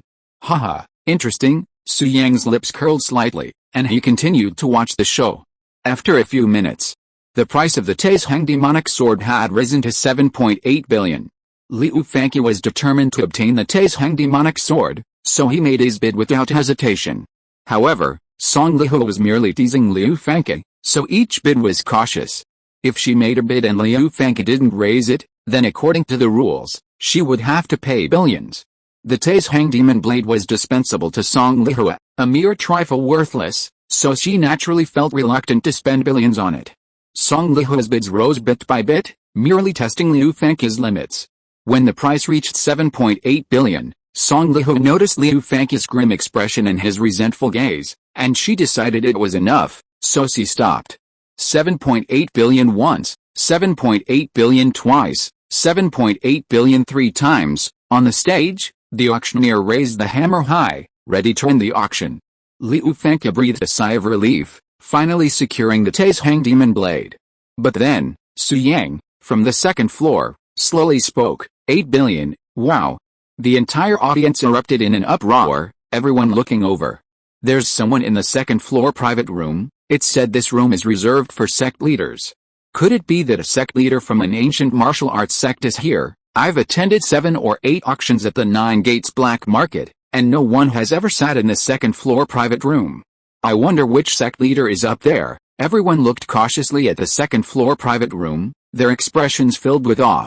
It's worth noting that the glass in the second floor private room is specially made, allowing you to see outside from the inside, but not inside from the outside. Therefore, Su Yang could see the entire auction clearly, but the people below couldn't see his face. Don't speculate, everyone. The person in the private room on the second floor is none other than the young Grandmaster who has recently gained great fame, Su Xuantian. Young Master Su, the auctioneer, clearly aware of the situation, immediately said, Young Master Su has offered 8 billion. Is there anyone else to bid? If not, the Tai's Hang Demonic Blade belongs to young Master Su, so it's Su Xuantian. Haha, I thought it was a sect master level expert. Young Master Su is only in his early 20s, but he's already reached the Grandmaster level. His talent is uncanny. It's understandable that the Nine Gates Black Market treats him like a guest of honor, with young Master Su stepping forward. Who would dare to snatch the Tai's Hang Demonic Blade? Isn't that courting death? Many ancient martial artists at the scene spoke up. At this moment, Liu Fangke's face darkened. He whispered, Fangke, you arrived in Jiangbei a few days before me. Do you know who Su Xuantian is? I've heard a little bit. He's a martial arts master at a young age. He even annihilated the renowned Jiangbei master, the Smiling Buddha. Liu Fangke's face was grim. However, his strength isn't that great, so we shouldn't be afraid of him. But for him to have achieved such success at his age, the power behind him must be formidable. Even the Nine Gates Black Market is trying to win him over. We can't afford to offend him, is that so? But I must get the Tai's Hang Demon Blade. Liu Fangke paused for a few seconds before gritting his teeth and saying, 8.1 billion, his budget was only 8 billion, and he planned to use the extra 100 million as collateral to secure the Tai's Hang Demon Blade. But as soon as Liu Fangke finished speaking, Su Yang suddenly said, 10 billion, 10 billion. He'd raised the price by nearly 2 billion with just one word. Liu Fangke was completely desperate. He definitely couldn't come up with such a large sum of money. After much thought, he looked up at the private room on the second floor and said politely, Mr. Su, I like to collect various famous swords, and I have a special affection for the Tai's Hang Demon Sword. I wonder if you can bear the pain and let me have it. Swish, swish, swish. Upon hearing this, everyone at the scene looked up at the second floor curiously, wanting to know Su Xuantian's attitude. After about 10 seconds of silence, Su Yang's cold voice rang out, with only 2 words, no. If you are listening to this novel on a channel other than Fanfic World, it means it was downloaded and re-uploaded without effort. We warmly invite you to visit our channel, Fanfic World. There you will find the original version of this story and many other novels of various genres. We look forward to seeing you dive into a world of incredible novels. Chapter 96 Compensation. No. Short and direct. Of course, Su Yang didn't have 10 billion, and his bid was merely a way to provoke Liu Fangke. The Nine Gates Black Market was currently trying to woo Su Yang. Even if Liu Fangke didn't continue bidding, Su Xuantian's status meant the Nine Gates Black Market wouldn't turn against him. At most, they would owe him a favor. Upon hearing Su Yang's response, a fierce glint flashed in Liu Fangke's eyes, but he was still wary of Su Xuantian, so he forced a smile. Young Master Su, you've already reached the Grandmaster level. The Tai's Hang Demon Blade won't be of much use to you. Please let me keep it, and I'll give you some compensation. Su Yang smiled softly. Compensation is easy. What can you offer? What compensation? Liu Fengke hesitated. He believed Su Xuantian was incredibly powerful, likely backed by a powerful ancient martial arts faction. Money meant little to him. As for other things, he had nothing to offer, and for a moment, he didn't know how to respond. Brother, I heard Su Xuantian likes energy stones. He's been coming to the Nine Gates black market looking for them these past few times, Liu Fengke reminded him. Energy stones, I happen to have 10 in my collection. They can only improve the physique of ordinary people, so I have no use for them. I could give them to Su Xuantian to avoid getting into animosity with him. Liu Fengke considered the matter in secret, then looked towards the private room on the second floor and said politely, Mr. Su, I heard you've been collecting energy stones. I happen to have 10. If you give up the bid for the Taisheng demonic blade, I can give all 10 energy stones to you. 10. Su Yang couldn't help but smile. He hadn't expected such a pleasant surprise. It was so damn cool. However, Su Yang said reluctantly, never mind. 10 is 10. I'll give you this favor and send the energy stone up, Mr. Su. The thing is, I don't have it with me, Liu Fengke promised. We can exchange contact information. I'll send the energy stone to you within 3 days at the latest. Okay, Su Yang nodded and said, but forget the contact information. Just hand the energy stone to the guards at the Juman black market, and I'll pick it up in a few days. Okay, Liu Fengke agreed, then said, then the Taisheng demonic blade, I'm giving up the bid, but I've made an offer before, so it definitely counts. Just bid over 10 billion, Su Yang said calmly. 10 billion, Liu Fengke's face was immediately filled with embarrassment. This was far beyond his budget. What? Are you in a dilemma? Su Yang said coldly. Friend, you persuaded me to give up during the auction, which actually violated the auction rules. If you can't beat my bid, I'm afraid the Nine Gates black market won't agree. If you're really in a dilemma, forget it. No, it's not. Liu Fengke gritted his teeth and said, I'll add 10,000 more. 10 billion and 10,000. Upon hearing this, Su Yang stopped talking. His goal had been achieved, and he had also earned 10 more energy stones.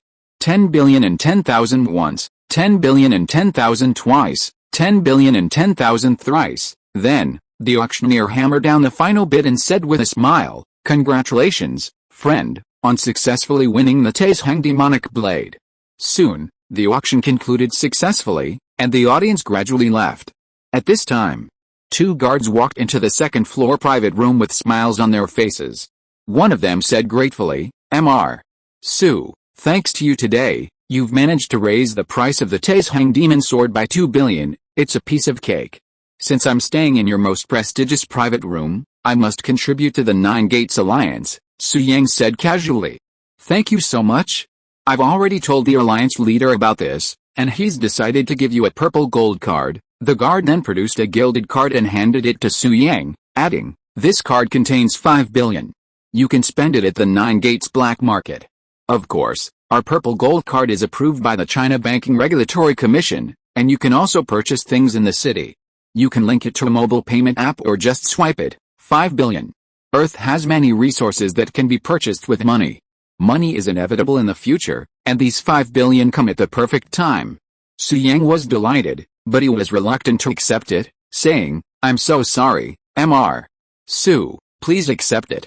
The password is 6 zeros. The guard smiled bitterly and said, if you refuse, the leader will definitely blame us for our incompetence and will definitely punish us both. Well, in that case, I'll accept it reluctantly. I have to be clear, I'm not after the money, I just don't want you to be punished. Su Yang reluctantly took the purple gold card. Thank you, Mr. Su, the 2 guards said, clasping their fists in thanks. Yes, Su Yang nodded, then turned and said, by the way, who is the person who just bid for the Taisheng demon sword? You should have records here, right? Yes, he is a master from country D, Liu Fengke. He was accompanied by his younger brother Liu Fengke and a small fry named Du Ziming. A guard replied, don't worry, young Master Su.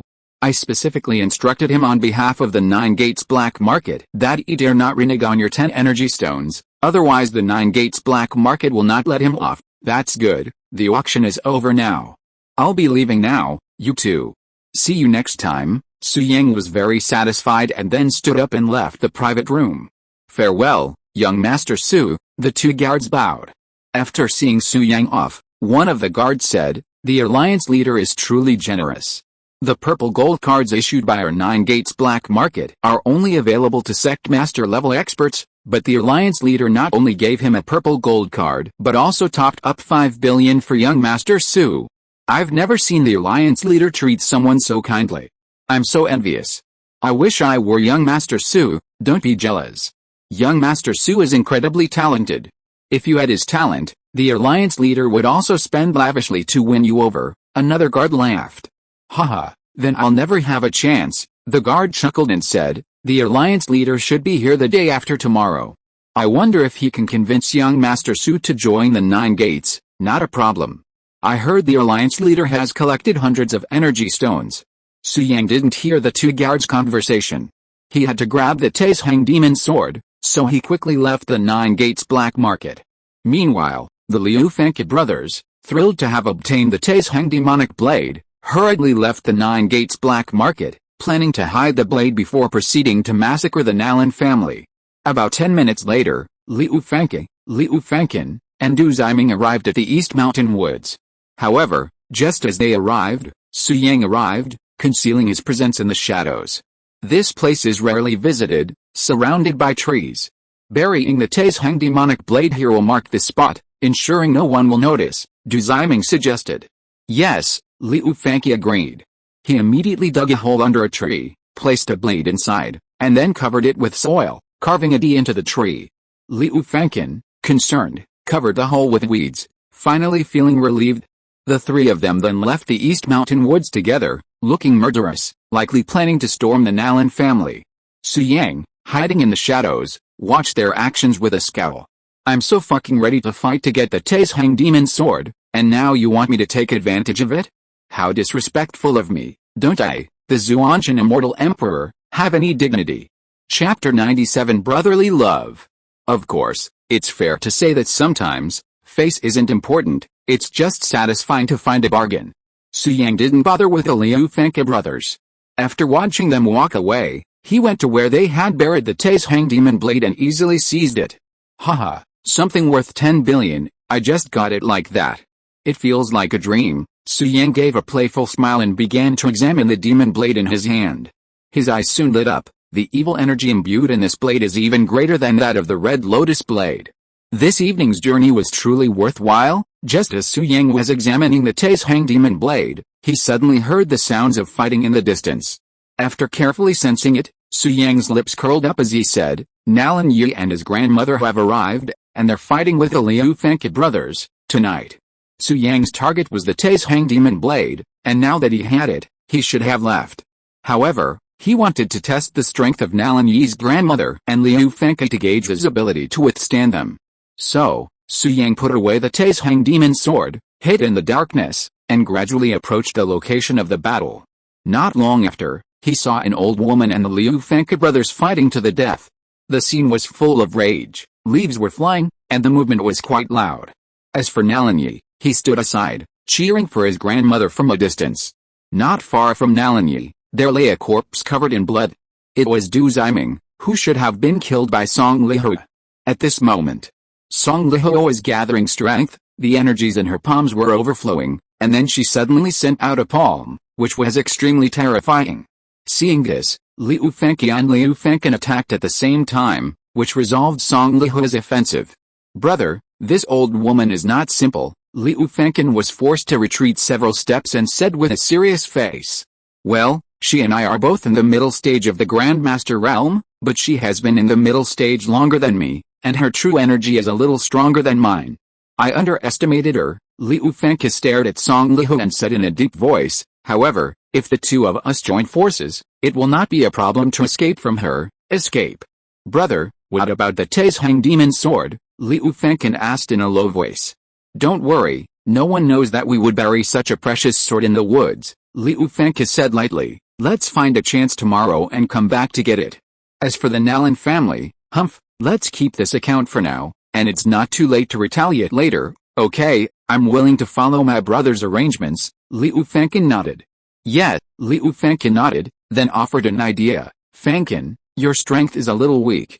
If we run away together, she might chase you with all her strength, and it will be difficult for you to escape then. How about this? I'll hold her back for a while, you run away first, and then I'll find a way to get away. Brother, you won't be in danger this way, will you? Will she leave you behind? Liu Fankin asked with concern. The chances of being left behind are slim, but you'll definitely be seriously injured. Liu Fankin looked at his brother and said with great righteousness, but you're my brother. I'm willing to take the risk so you can escape unscathed. Brother, Liu Fankin was deeply moved and hurriedly said, no. We're from the same mother. We must leave together. I will never leave you alone, good brother. Liu Fankin was moved, and then gritted his teeth and said, okay, then let's attack with all our might, force her back, and then leave together. But, Fankin, if you do that, she might get hurt, so be prepared. Brother, if one of us has to get hurt, I'd rather it be me, Liu Fankin said seriously. Okay, good brother. Liu Fankin, his eyes red, patted his brother's shoulder and then said, alright, I'll count to 3, 2, 1, and we'll attack together. Remember, use all your strength, leave no stone unturned, and don't think about backup plans. Just aim to force her back with one strike. Yes, Liu Fankin nodded solemnly. 3, 2, Liu Fankin didn't hesitate, counting as he mobilized his inner ki. Next to him, Liu Fankin did the same, concentrating all his ki into a single, decisive move. 1. As Liu Fankin finished his words, he shot towards Song Lihu like an arrow from a bow, swift as lightning. Liu Fankin, on the other hand, had actually lost his Zenki. With a complex look in his eyes, he muttered, I'm sorry, Fankin, I deceived you. That old woman is very powerful. Even if you and I join forces, we can't escape from her. Even if we sacrifice our lives, at most we can severely injure her. It's meaningless, Liu Fankin said with a look of guilt. Even if the two of us work together, only one of us can survive. But I don't want to die, so I had to trick you into using your life to hold her back for a few seconds, giving me a chance to escape. Fankin, your spirit in heaven must understand your brother. I had no choice but to resort to this desperate measure. I know you dote on the female college student you just married. Don't worry, after you die, I will take good care of her for you, Liu Fankin muttered to himself in a confessional tone, then fled in the opposite direction. Huh? Liu Fankin, who was approaching Song Lihu, paused, noticing that his brother hadn't caught up with him, and a look of confusion filled his face. What was going on? Did his brother say we should attack together?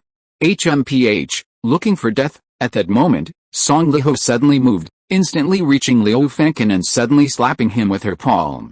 Bang! The next moment, a muffled sound echoed from the scene as Song Lihu's palm struck Liu Fankin squarely on the chest. Puff! Liu Fankin flew backwards, spurting out a mouthful of blood that stained the sky. Brother, you tricked me. After landing, Liu Fankin slowly uttered a few words, then closed his eyes and died. Want to escape? How could you escape? After dispatching Liu Fankin, Song Lihu glanced in the direction Liu Fankin had fled, her eyes dark and terrifying. Zai, don't run around here. Call the Nalan family to pick you up. I'll go after him, although I'm not afraid of Country D. I don't want to antagonize them either. That man must die. Only with his death will no one know about what happened tonight. Okay, Grandma, be careful, Nalan Yi replied. Yes, Song Lihu nodded gently, then immediately set off in pursuit of Liu Fankin at astonishing speed. After his grandmother left, Nalan Yi glanced at the two bodies nearby, then at the pitch-black woods. A shudder escaped his lips, and he hurriedly called for someone to come and take him home. In the darkness, Su Yang was bewildered by Liu Fankin's actions. He had assumed it was a scene of brotherly affection, but it had unexpectedly taken a turn. This old man is quite cunning, but Nalan Yi's grandmother is more than a little stronger than him. He shouldn't be able to escape. Su Yang smiled, then his gaze fell on Nalan Yi, a murderous glint in his eyes. Master Nalan, you've repeatedly plotted to kill me. Now it's time to pay the price. Kill. Nalan Zu was dead. Although the Nalan family had a new master, he was no longer a threat. Now Nalan Yi could kill him. With this thought in mind, Su Yang's face darkened as he slowly emerged from the darkness. Chapter 98 Nalan Yi, Death. It was late at night, and the world was still. Nalan Yi stood alone in the woods, two cold corpses beside him, a sight that only made him, already timid, even more frightened. Master Nalan. Just then, Su Yang suddenly appeared, looking at Nalan Yi with a smile. Ah, the sudden voice startled Nalan Yi, and he hurriedly took 2 steps back. Then, cautiously, his face filled with confusion, he asked anxiously, "Who are you?" Ever since entering the Nine Gates black market, Su Yang had always used the identity of Su Xuantian. Even now, his facial features were still the cold and stern Su Xuantian, so Nalan Yi naturally didn't recognize him. Su Yang met Nalan Yi's gaze, smiled lightly, and then used the disguise technique to restore his original appearance. "Nalan Yi, now you know who I am, right, Su Yang?" Nalan Yi breathed a sigh of relief, but then became alert again, frowning and said, "Su Yang, what are you doing here?" "Of course I'm looking for you." Su Yang smiled playfully, his eyes very cold. Nalan Yi vaguely sensed something was amiss, a sudden thought flashing through his mind. He nervously asked, "Why, you? Did you just appear to be another man?" "It's just a disguise. I can transform not only into him but you as well." Su Yang's lips curled upwards, and before Nalan Yi's eyes, he transformed himself into Nalan Yi, then returned to his original appearance. "Master Nalan, do you understand this?" Nalan Yi paused, then fell into deep thought. After a few seconds, he gritted his teeth and said, "Su Yang, it wasn't you who impersonated me a few days ago?" "Yes." Su Yang chuckled softly. "Master Nalan, you seem quite clever. It was indeed me who disguised myself as you, killed the expert from Country D, and snatched the red lotus blade from the national blade. You, why did you do that?" Nalan Yi gritted his teeth. "Haha," Su Yang sneered. "Nalan Yi, you were about to kill me, so what if I blamed you a few times?" As he spoke, Su Yang slowly approached Nalan Yi. "Su Yang, don't come over here." Nalan Yi's face paled with fear upon seeing this. He hurriedly said, "You know, I've been practicing martial arts since I was 8 years old. I'm a master. I'm very strong. If you come over again, don't blame me for being rude. The reason you can unleash the peak power of Huijin is entirely my masterpiece. You actually use this to threaten me? It's ridiculous," Su Yang said coldly. "Nalan Yi, you will die tonight. From the moment you used Su Jing'an and Zhao Wenbin to plot against me, you were destined to die at my hands." Su Yang stopped, a water blade condensing in his palm, his expression grim and terrifying. "When did I ever use Su Jing'an and Zhao Wenbin to plot against you? Su Yang, don't accuse a good person. I have no connection with them at all." Sensing Su Yang's murderous intent, Nalan Yi's calves trembled with fear, and he hurried to explain. "Oh," Su Yang frowned slightly. "Not you, no, Su Yang, I swear, if I join those two in plotting against you, I'll die a miserable death." Nalan Yi swore earnestly, then pleaded, "Please, Su Yang, don't kill me. Now that my grandfather is dead, I've taken control of the Nalan family. I can give you money, lots and lots of it, no need to explain. I believe you. No need to beg me. You must die, even if it wasn't you who ordered Su Jing'an and Zhao Wenbin to plot against me. You instigated Zhao Jiaping and Song Kangming to kill me. I will kill anyone who wants to kill me. It's only a matter of time. Now, your time has come." As he finished speaking, Su Yang swung his hand, and a water blade shot out, slicing Nalan Yi's neck. A puff. His throat was ripped open, blood splattering 3 feet. Ugh! Nalan Yi couldn't utter a word before his body collapsed, completely dead. If young Master Nalan isn't Nalan Yi, who else could it be? After wiping out Nalan Yi, Su Yang frowned slightly and began to wonder who was plotting against him. A name quickly emerged in his mind, Nalan Ming's. In this generation of the Nalan family, there were 3 young masters, with Nalan Yi being the second oldest, with an older brother, Nalan Wudao, and a younger brother, Nalan Ming's. Nalan Wudao wasn't in Jiangbei, so young Master Su had little contact with him. However, he had come across Nalan Ming's a few times. His impression of Nalan Ming's was that he was humble and refined, but also frail and prone to coughing up blood. While young Master Su and Nalan Ming's weren't close friends, they were acquaintances who would greet each other. Could the young Master Nalan Su Jing'an was referring to be Nalan Ming's? Su Yang frowned and thought. After a moment, a sneer curled up his lips. "Haha, whether it's true or not, we'll know when we find a chance to test him." Su Yang didn't take the matter to heart. Now that Nalan Zu was dead, the Nalan family existed in name only, so he had nothing to fear. What truly worried Su Yang now was the expert who had injured Su Qianqian. Xuantian Xiandi had always been a cultivator who cultivated himself through seclusion, but after arriving on Earth, The strength of the ancient martial arts masters constantly surpassed his expectations. This was especially true of Nalan Yi's grandmother, this old woman who had suddenly appeared. Her strength surpassed all the ancient martial artists Su Yang had known. He knew that there were surely even more powerful beings on Earth. Su Yang would never reveal his strength without first understanding the person plotting to destroy the Su family. Thinking of Nalan Yi's grandmother, Su Yang's eyes darkened, and he chased after her. This old woman was so powerful that she would sooner or later become a problem, and Su Yang planned to see if he could find an opportunity to kill her. So, concealing his presence and maneuvering, Su Yang quickly caught up with Song Lihu. At that moment, Song Lihu had already caught up with Liu Fangke, who had previously fled, and the two were engaged in a fierce exchange of blows. But it was clear that Liu Fangke was no match for Song Lihu. He was beaten back, but he had nowhere to retreat. Bang! Both of them combined their might, striking back with a resolute blow. The next moment, Liu Fangke collapsed to the ground, blood gushing from his mouth, his face a pale white. Song Lihu was equally distressed, taking several steps back before regaining her composure.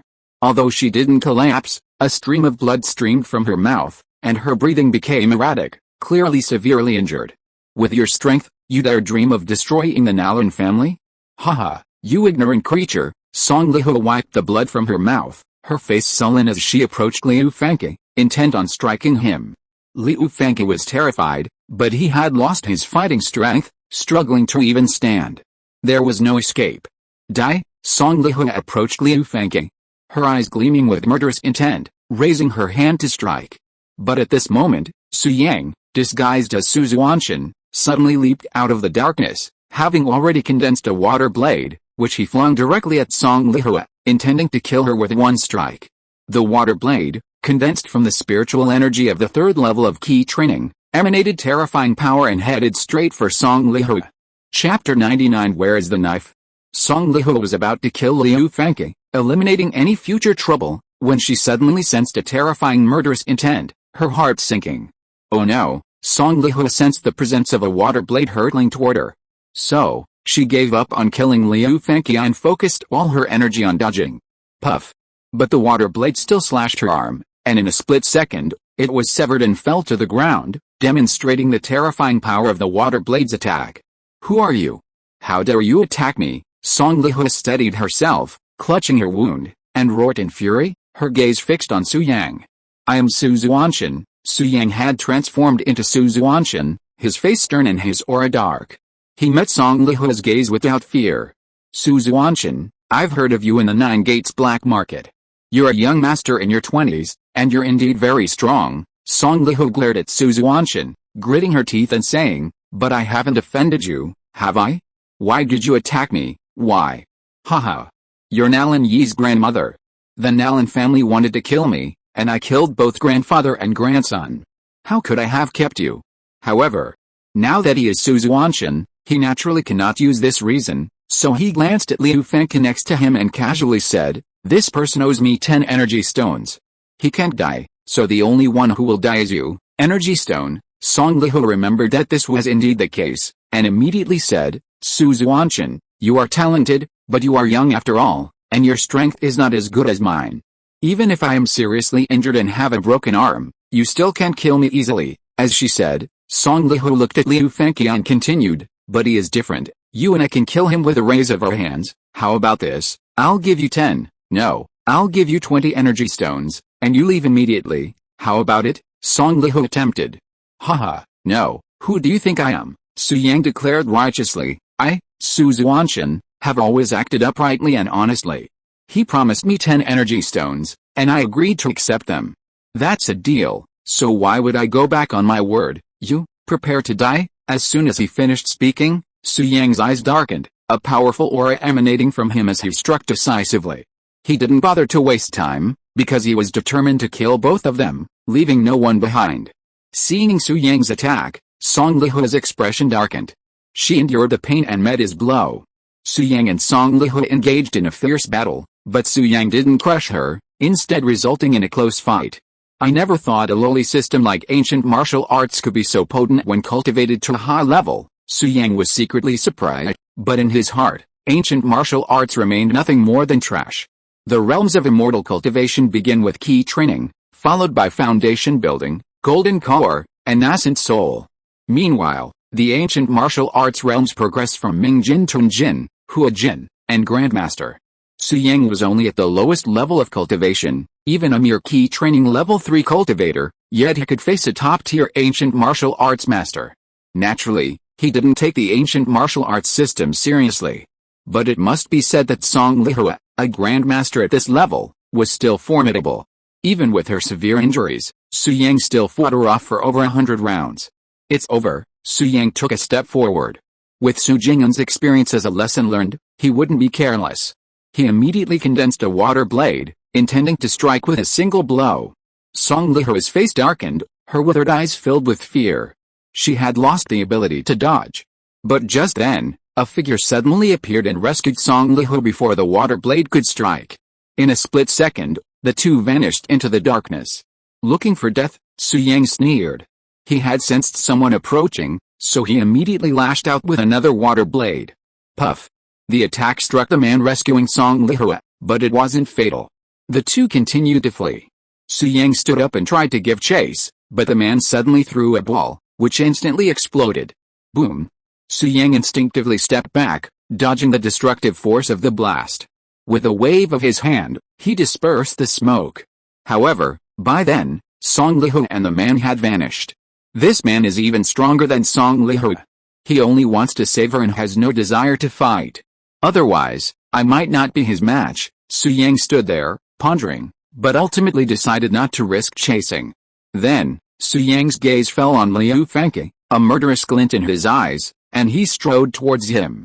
Damn it, the Nalan family. I've got this account down. I'm calling in experts now, and they'll be wiped out in 2 days, Liu Fengke raged. He then turned to Su Yang and said gratefully, "Thank you, Mr. Su, for saving my life. I'll never forget it. I promised to deliver the 10 energy stones to the guards at the 9 Gates Black Market as promised." Huh? Su Yang's eyes lit up when he heard the first half of Liu Fengke's words, and he changed his mind, putting away his murderous intent. "No need to thank me. I only saved you for the energy stone." Su Yang met Liu Fengke's gaze and asked tentatively, "That old woman just now was incredibly powerful. Are you sure you want revenge on her?" "Of course. She killed my brother and trampled on the dignity of country D. She must die." Liu Fengke gritted his teeth, then chuckled softly, "Young Master Su, you've offended her for my sake today. She'll definitely retaliate, but don't worry. I can summon a late-stage grandmaster who'll easily kill her and won't leave you any trouble." "Well, that's best." Su Yang nodded expressionlessly, but inwardly he sneered. "Let them have their way. I won't interfere. Young Master Su, I'm truly touched by your brave act today. From now on, you're my, Liu Fengke's, best brother," Liu Fengke said with immense gratitude. "Best brother? Never mind. You've betrayed your own brother, and you think I don't know? 10 energy stones. Remember to send them to the 9 Gates Black Market." Su Yang didn't want to talk to Liu Fengke, so he left with a word before leaping out of the East Mountain Woods. Young Master Su is truly a kind man. He saved me without asking for anything in return. I must give him a surprise. Doesn't he enjoy collecting energy stones? Even if I have to sell everything I have, I'll get him 5 more, Liu Fengke said seriously as he watched Su Yang leave. Originally, he had resented Su Xuantian because of the auction, but now his impression of young Master Su had completely warmed up. Liu Fengke even began to feel grateful to young Master Su for bidding with him at the auction. Otherwise, he would have lost contact with him, and young Master Su would have certainly not saved him. Massacre the Nalan family now is out of the question. I'll first retrieve the Taisheng demonic blade. Then, under the guise of escorting the blade back to the country, I'll invite a late-stage grandmaster to come. Then, annihilating the Nalan family will be a snap. With this thought in mind, Liu Fengke leaped through the woods, quickly arriving at the location where the Taisheng demonic blade was hidden. Thanks to Master Su, I wouldn't have had the chance to retrieve the Taisheng demonic blade otherwise. Master Su is truly a good man, a truly great one. Liu Fengke was grateful to Su Yang at first, then began to dig for the Taisheng demonic blade. But after digging through the dirt, he was stunned, frozen in astonishment. Where's the blade? Where's my Taisheng demonic blade? Chapter 100, I am a waste and people don't despise me? Liu Fengke was stunned. After repeatedly checking that he hadn't come to the wrong place, he erupted in rage. That old woman must have been making a feint to the east, stealing my Taishang demon sword from the master who rescued her. Damn it, Nalan family. I'll never be a human being until I avenge this. Liu Fengke gritted his teeth and fled the scene in a rage of shame. Meanwhile, a gravely injured Song Lihua, worried about Nalan Yi, paused briefly at their destination and discovered his body. Xiao Yi, I've been fooled. Those damned D people lured the tiger away from its mountain retreat and secretly murdered my grandson. I'll remember this vengeance. When I recover, I'll tear you to pieces. Song Lihua was devastated, her hatred for Liu Fengke reaching its peak. She even hated Su Xuantian. She believed that if it weren't for Su Xuantian, she could easily have killed Liu Fengke and returned to Nalan Yi in time, and Nalan Yi wouldn't have died.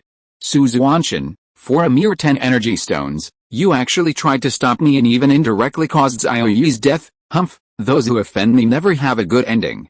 Soon, I will make you wish you were dead, Song Lihua said with a cold look in her eyes. Madam, you are seriously injured. Go back and heal first, said the old man in black next to her.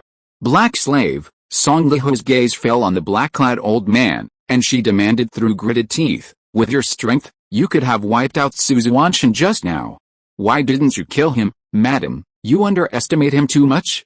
His realm is beyond my comprehension, the black slave explained, but he can sense my presence and take precautions. He must be quite powerful, of course, I'm not afraid of him. I'm confident I can defeat him, the black slave added worriedly, but you're injured. I'm worried about your safety and don't want to tangle with him. Madam, let's go. You still have a chance to heal your arm, okay? Hearing this, Song Lihua said no more and quickly disappeared with the black slave.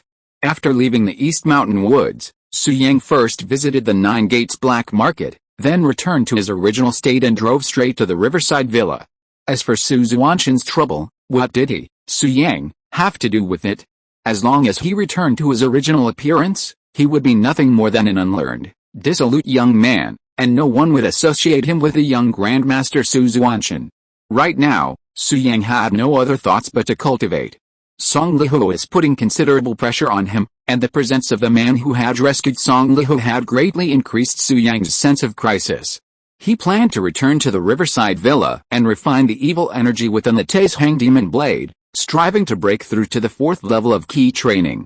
By then, the Grandmaster realm would be nothing, and he could easily smite anyone. However, refining the Red Lotus Demon Blade had taken him 2 or 3 days, and this time would likely take several more. The moonlight was like water. Not long after, Su Yang arrived at the Riverside Villa, only to find Su Shenping there. Guo Yi, on the other hand, knelt on the ground, seemingly being scolded by Su Shenping. Young master, seeing Su Yang's appearance, the kneeling Guo Yi gave a wry smile. Yet, Su Yang nodded, then looked at Su Shenping and smiled gently. Dad, what's wrong? What did Guo Yi do wrong? Why are you punishing him, huh? It's all because of you, a waste. Su Shenping snorted coldly and said in a deep voice, I asked him to protect you secretly, but he actually ran to the villa by the river to sleep. Dad, it's not Guo Yi's fault. I asked him to do this, Su Yang explained. You? Su Shenping glanced at Su Yang, then said in a cold voice, okay, Su Yang, don't think about trying to please Guo Yi. I know what the situation is. Guo Yi is my subordinate, and I know him. Although he doesn't say it, he has looked down on you from the beginning to the end. Su Shenping continued, I asked him to protect you these 2 days.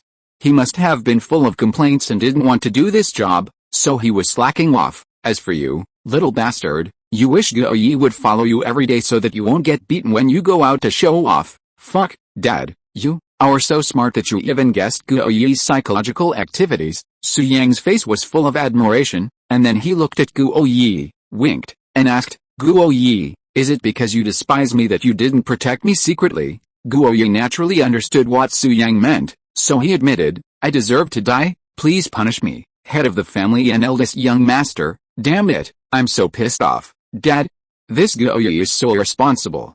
Beat him half to death and kick him out of the Su family, Su Yang said with feigned annoyance, certain his father wouldn't do that. Beat your uncle. Guo Yi is my right-hand man. As expected, Su Yang was right. Su Shenping cursed, even if I kick you out of the Su family, I won't kick him out, then make him kneel for 3 days and 3 nights and torture him. Su Yang continued. What the hell, what did Guo Yi do wrong? Su Yang, you're a loser yourself, and you don't want others to despise you? Su Shenbing gave Su Yang a disdainful look, then said, Guo Yi, stop kneeling. Get up. You don't have to protect this loser anymore. Yes, Guo Yi watched the patriarch and the eldest son bickering, his heart amusement overflowing, but he had to control it outwardly. It was very painful. Tisk, forget about protecting me. I feel like I have no privacy because someone's watching me. I can't even relax at the club. Dad, I'm going to rest, Su Yang said casually, then strode up to his room on the 3rd floor. Damn, that bastard. Su Shenbing watched Su Yang disappear down the stairs, gritting his teeth. You're being rude. You don't want protection, right? Okay, I'm going to teach you a lesson. Li Kiki, the second daughter of the Li family, came to the manor several times today. I don't know how you offended her, but she looks furious and probably wants to beat you up, Su Shenbing said with a playful smile. I'll tell her where you are now and have her come over to have a good talk with you. Guo Yi, let's go. Let's teach this brat a lesson. With that, Su Shenbing turned and left. Guo Yi couldn't help but laugh. The young master had incredible skills, so Li Kiki would definitely be the one to suffer. With that thought in mind, Guo Yi followed closely behind, leaving the riverside villa with Su Shenbing. Dad is such a joke. He's calling someone to beat up his own son. Isn't it said that even a tiger won't eat its own cubs? He's my own son, isn't he? Returning to his room, Su Yang was furious when he heard his father's words. But he didn't pay much attention. He sat cross-legged and began to absorb the evil energy within the Taishang demon sword. About half an hour later, Su Yang heard the voices of 2 girls talking outside the villa and knew Li Kiki had arrived, accompanied by another girl. Why aren't there any lights here? Kiki, I'm afraid of the dark. My phone's battery is dead. Turn on your flashlight, my phone's built-in flashlight is broken. I forgot to send it in for repair. How could it be broken, Kiki?